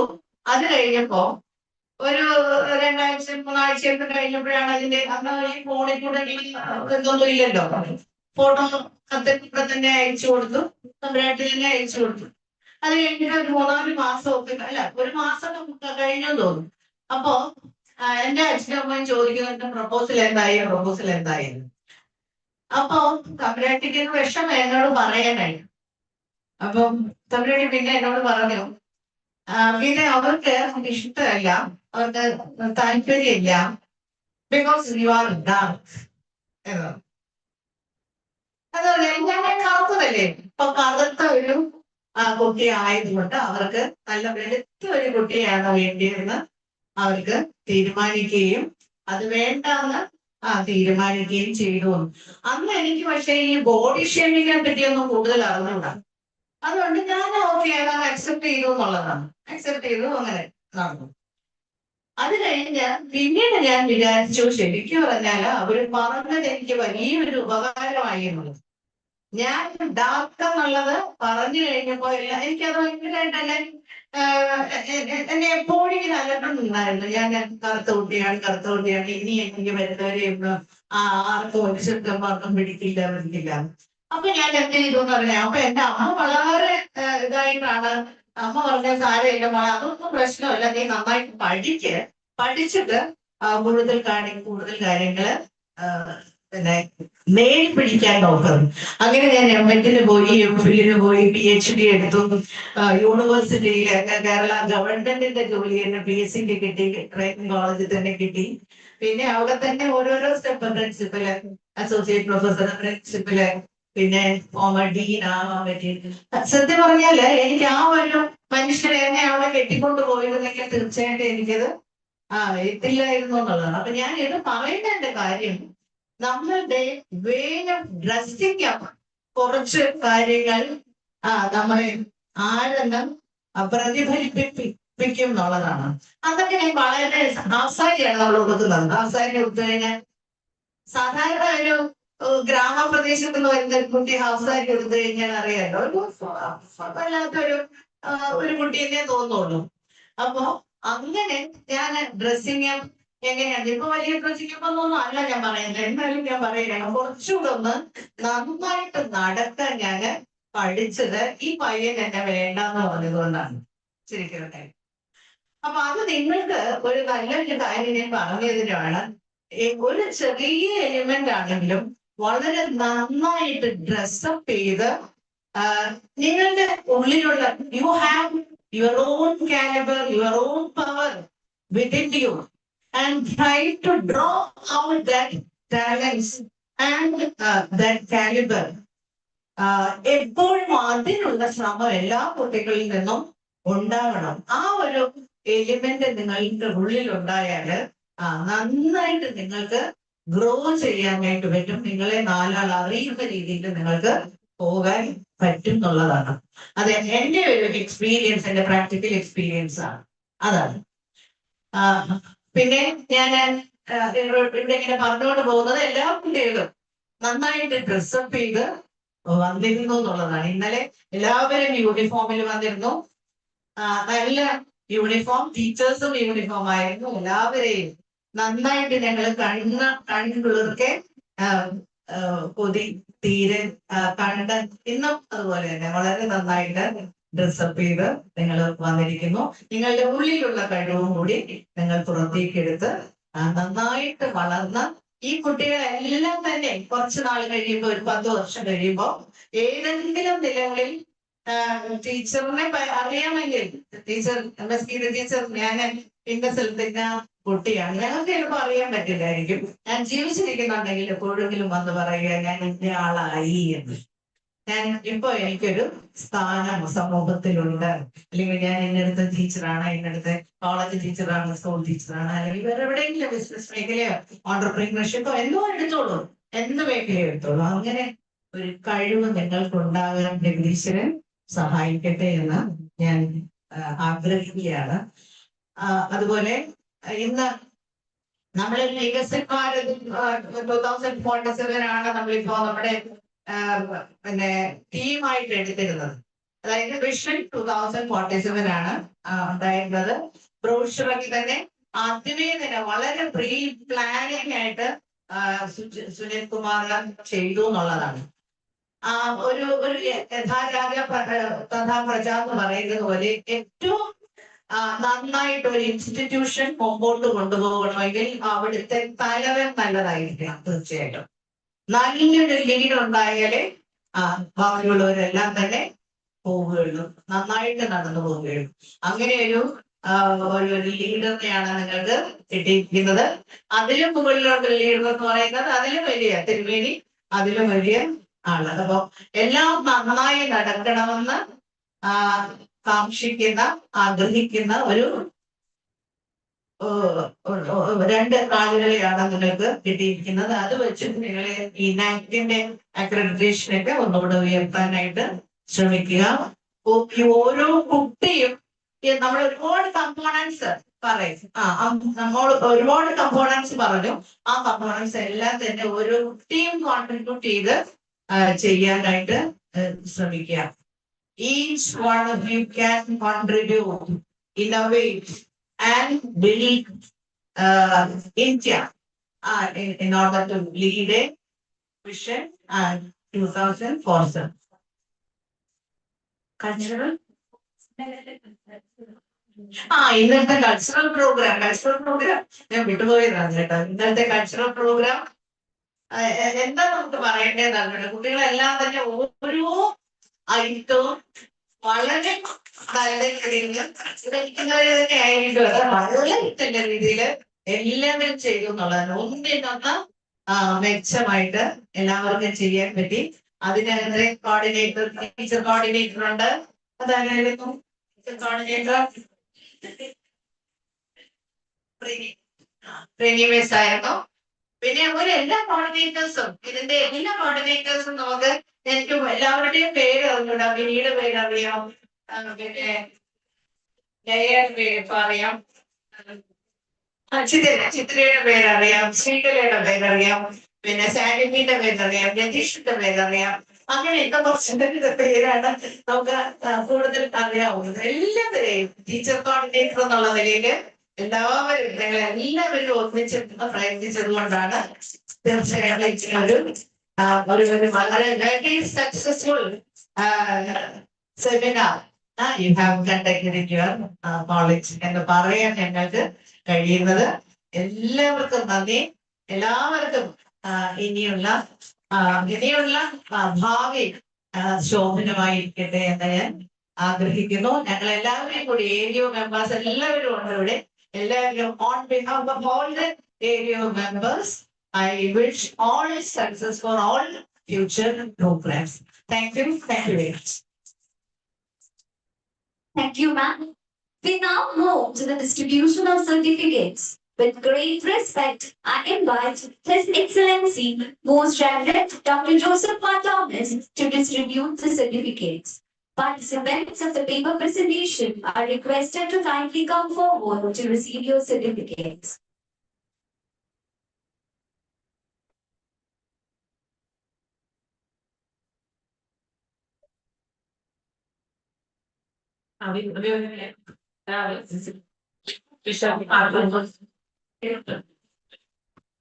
എനിക്ക് വിഷമത്ത് പറയാൻ എനിക്ക് ഇപ്പോഴും പഴയ പേര് മാത്രമേ എനിക്ക് വരത്തുള്ളൂ.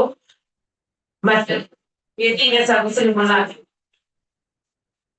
മാന്യ വ്യക്തികൾ, പ്രിയപ്പെട്ട ഈ കോളേജിലെ അധ്യാപക സുഹൃത്തുക്കൾ, പ്രിയപ്പെട്ട വിദ്യാർത്ഥികളെ, ഒരു മിനിറ്റ് മാത്രമേ ഞാൻ എടുക്കുകയുള്ളൂ.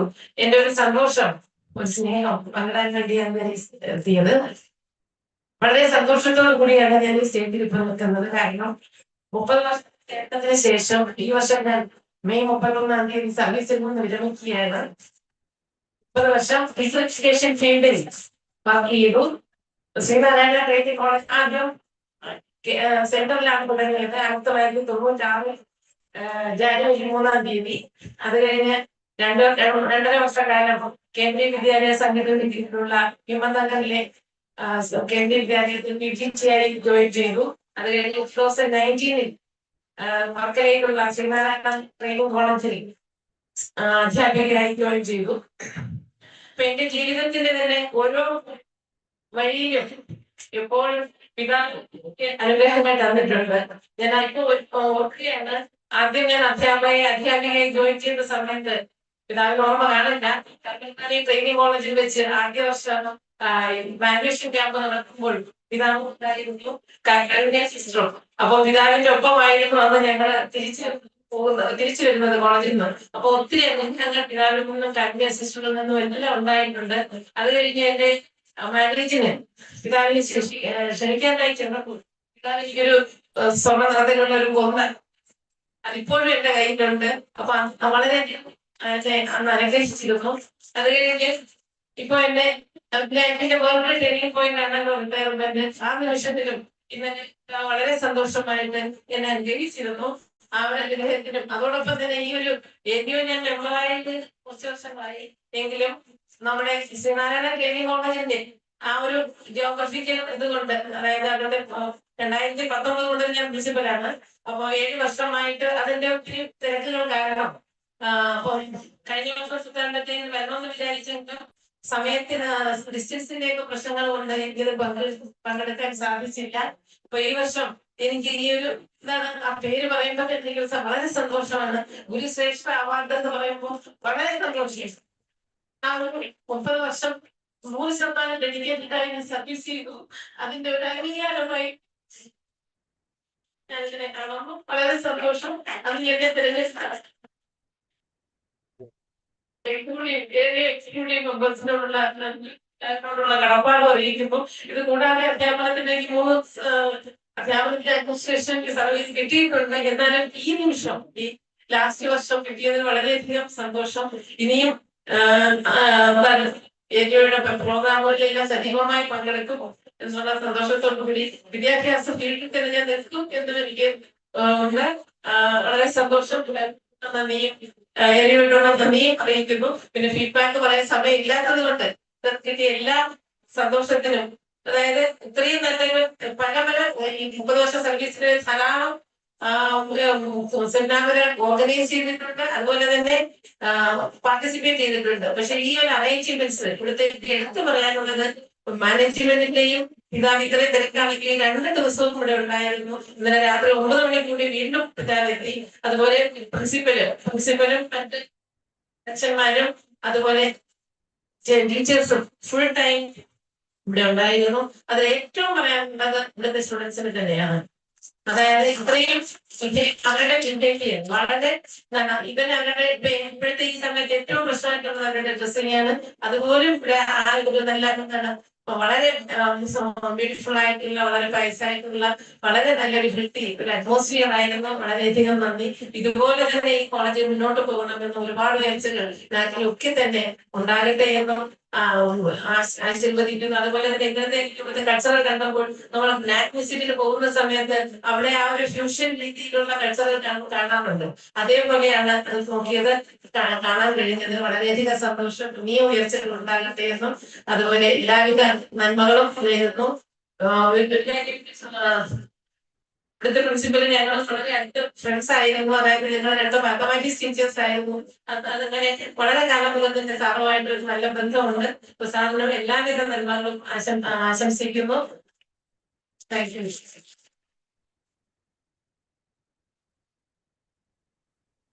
Thank you, ma'am. We now move to the distribution of certificates. With great respect, I invite His Excellency, Most Reverend Dr. Joseph Paul Thomas, to distribute the certificates. Participants of the paper presentation are requested to kindly come forward to receive your certificates. Abhishek P.S., Rajisha R.,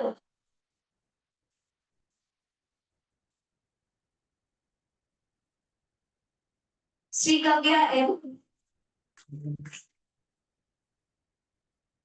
Prana Fatima,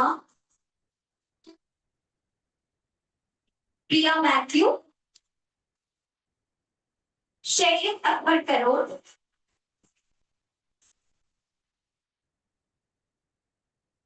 Fatima Zahra K.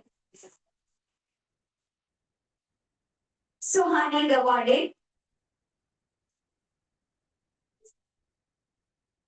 Uma Naik.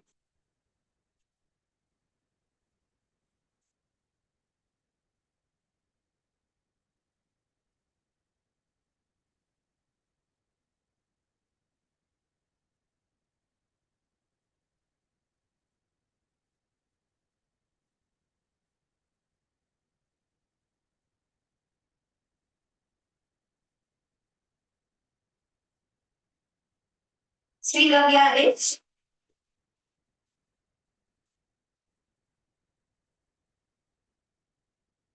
Madam Srikavya M.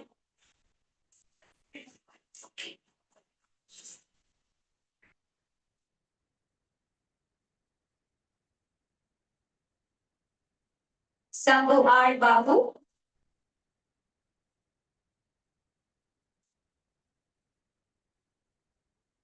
Vikram Harmalkar.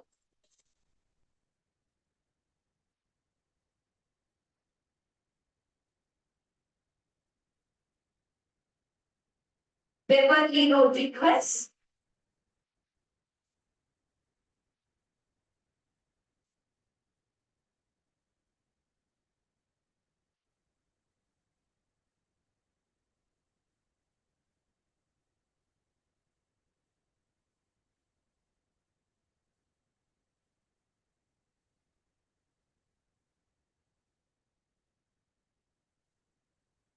All others, please receive your certificates from the certification counter.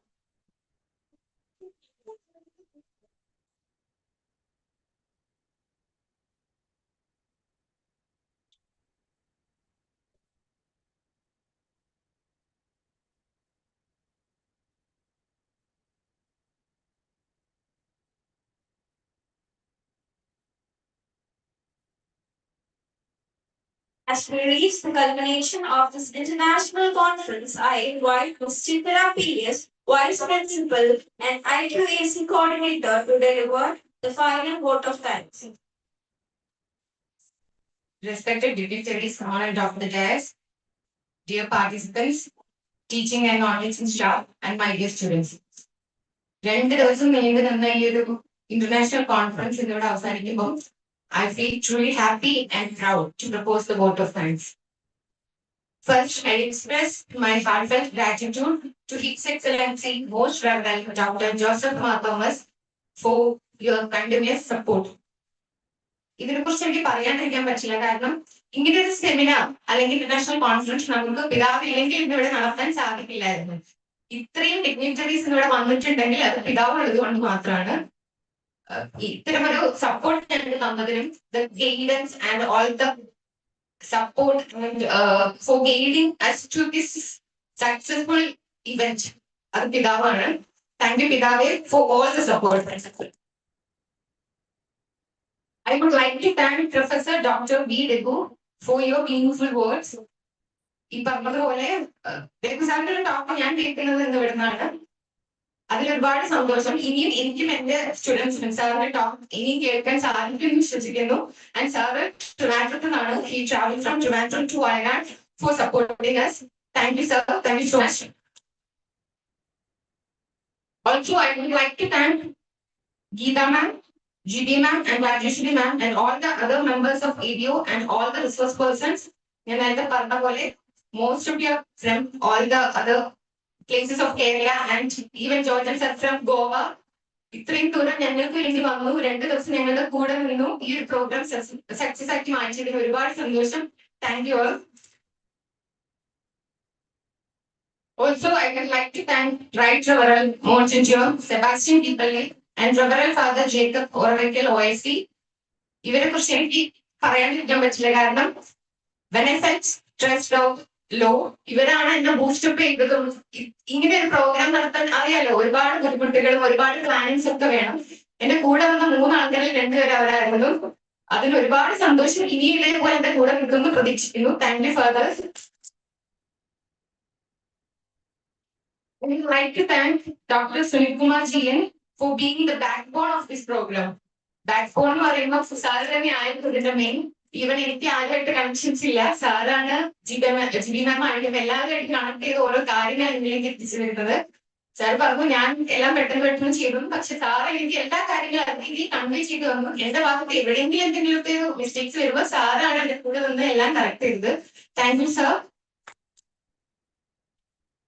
And thank you to our dear participants. എനിക്ക് തോന്നുന്നു ജോർജൻ സാറിന്റെ കോളേജിൽ ഗോവയിൽ വരെ നമുക്ക് participants വന്നു. അത്രയും ദൂരെ നിന്ന് 2 ദിവസം ഞങ്ങൾക്ക് വേണ്ടി ഇവിടെ വന്നു. Even VLMP college, Alphonsa college, ഒരുപാട് കോളേജിനൊക്കെ ഞങ്ങളുടെ കൂടെ സപ്പോർട്ട് ചെയ്ത് നിന്നതിനും നിങ്ങളുടെ കോപ്പറേഷനും ഒരുപാട് thank you. Then thank you to my dear colleagues and students. അവരെ എനിക്ക് പറയാതിരിക്കാൻ പറ്റില്ല, ഇനി ഞാൻ എടുത്ത് പറയണത്തില്ല. ഈ ഒരു പ്രോഗ്രാം സക്സസ് ആവണമെങ്കിൽ ഞാനോ സാറോ അച്ഛന്മാരോ പിതാവോ മാത്രം വിചാരിച്ചാൽ പോരാ. ഇവര് നമ്മളുടെ കൂടെ സപ്പോർട്ട് ചെയ്തു, എല്ലാത്തിനും കൂടെ നിന്നു. അതിന് ഞാൻ പറയേണ്ട അവിടെ എല്ലാവരും കണ്ടു മനസ്സിലാക്കി. അതിൽ ഒരുപാട് സന്തോഷം. Thank you all once again. Thank you. Thank you, ma'am. With gratitude in our hearts and inspiration in our minds, we formally conclude the International Conference on Vision 2047.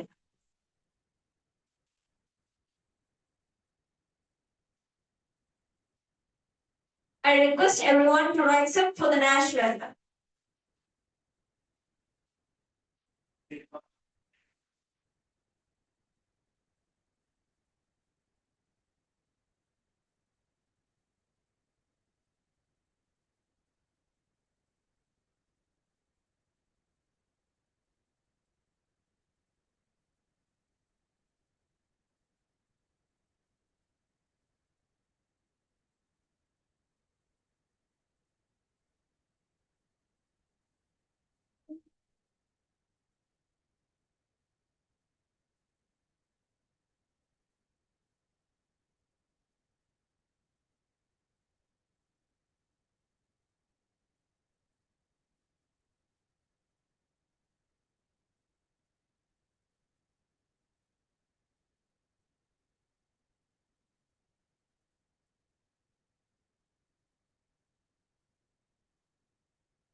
With the kind condition, lunch will be served from 12:30 p.m. to 1:30 p.m. Bishop സംസിലോട്ട് government വരണേ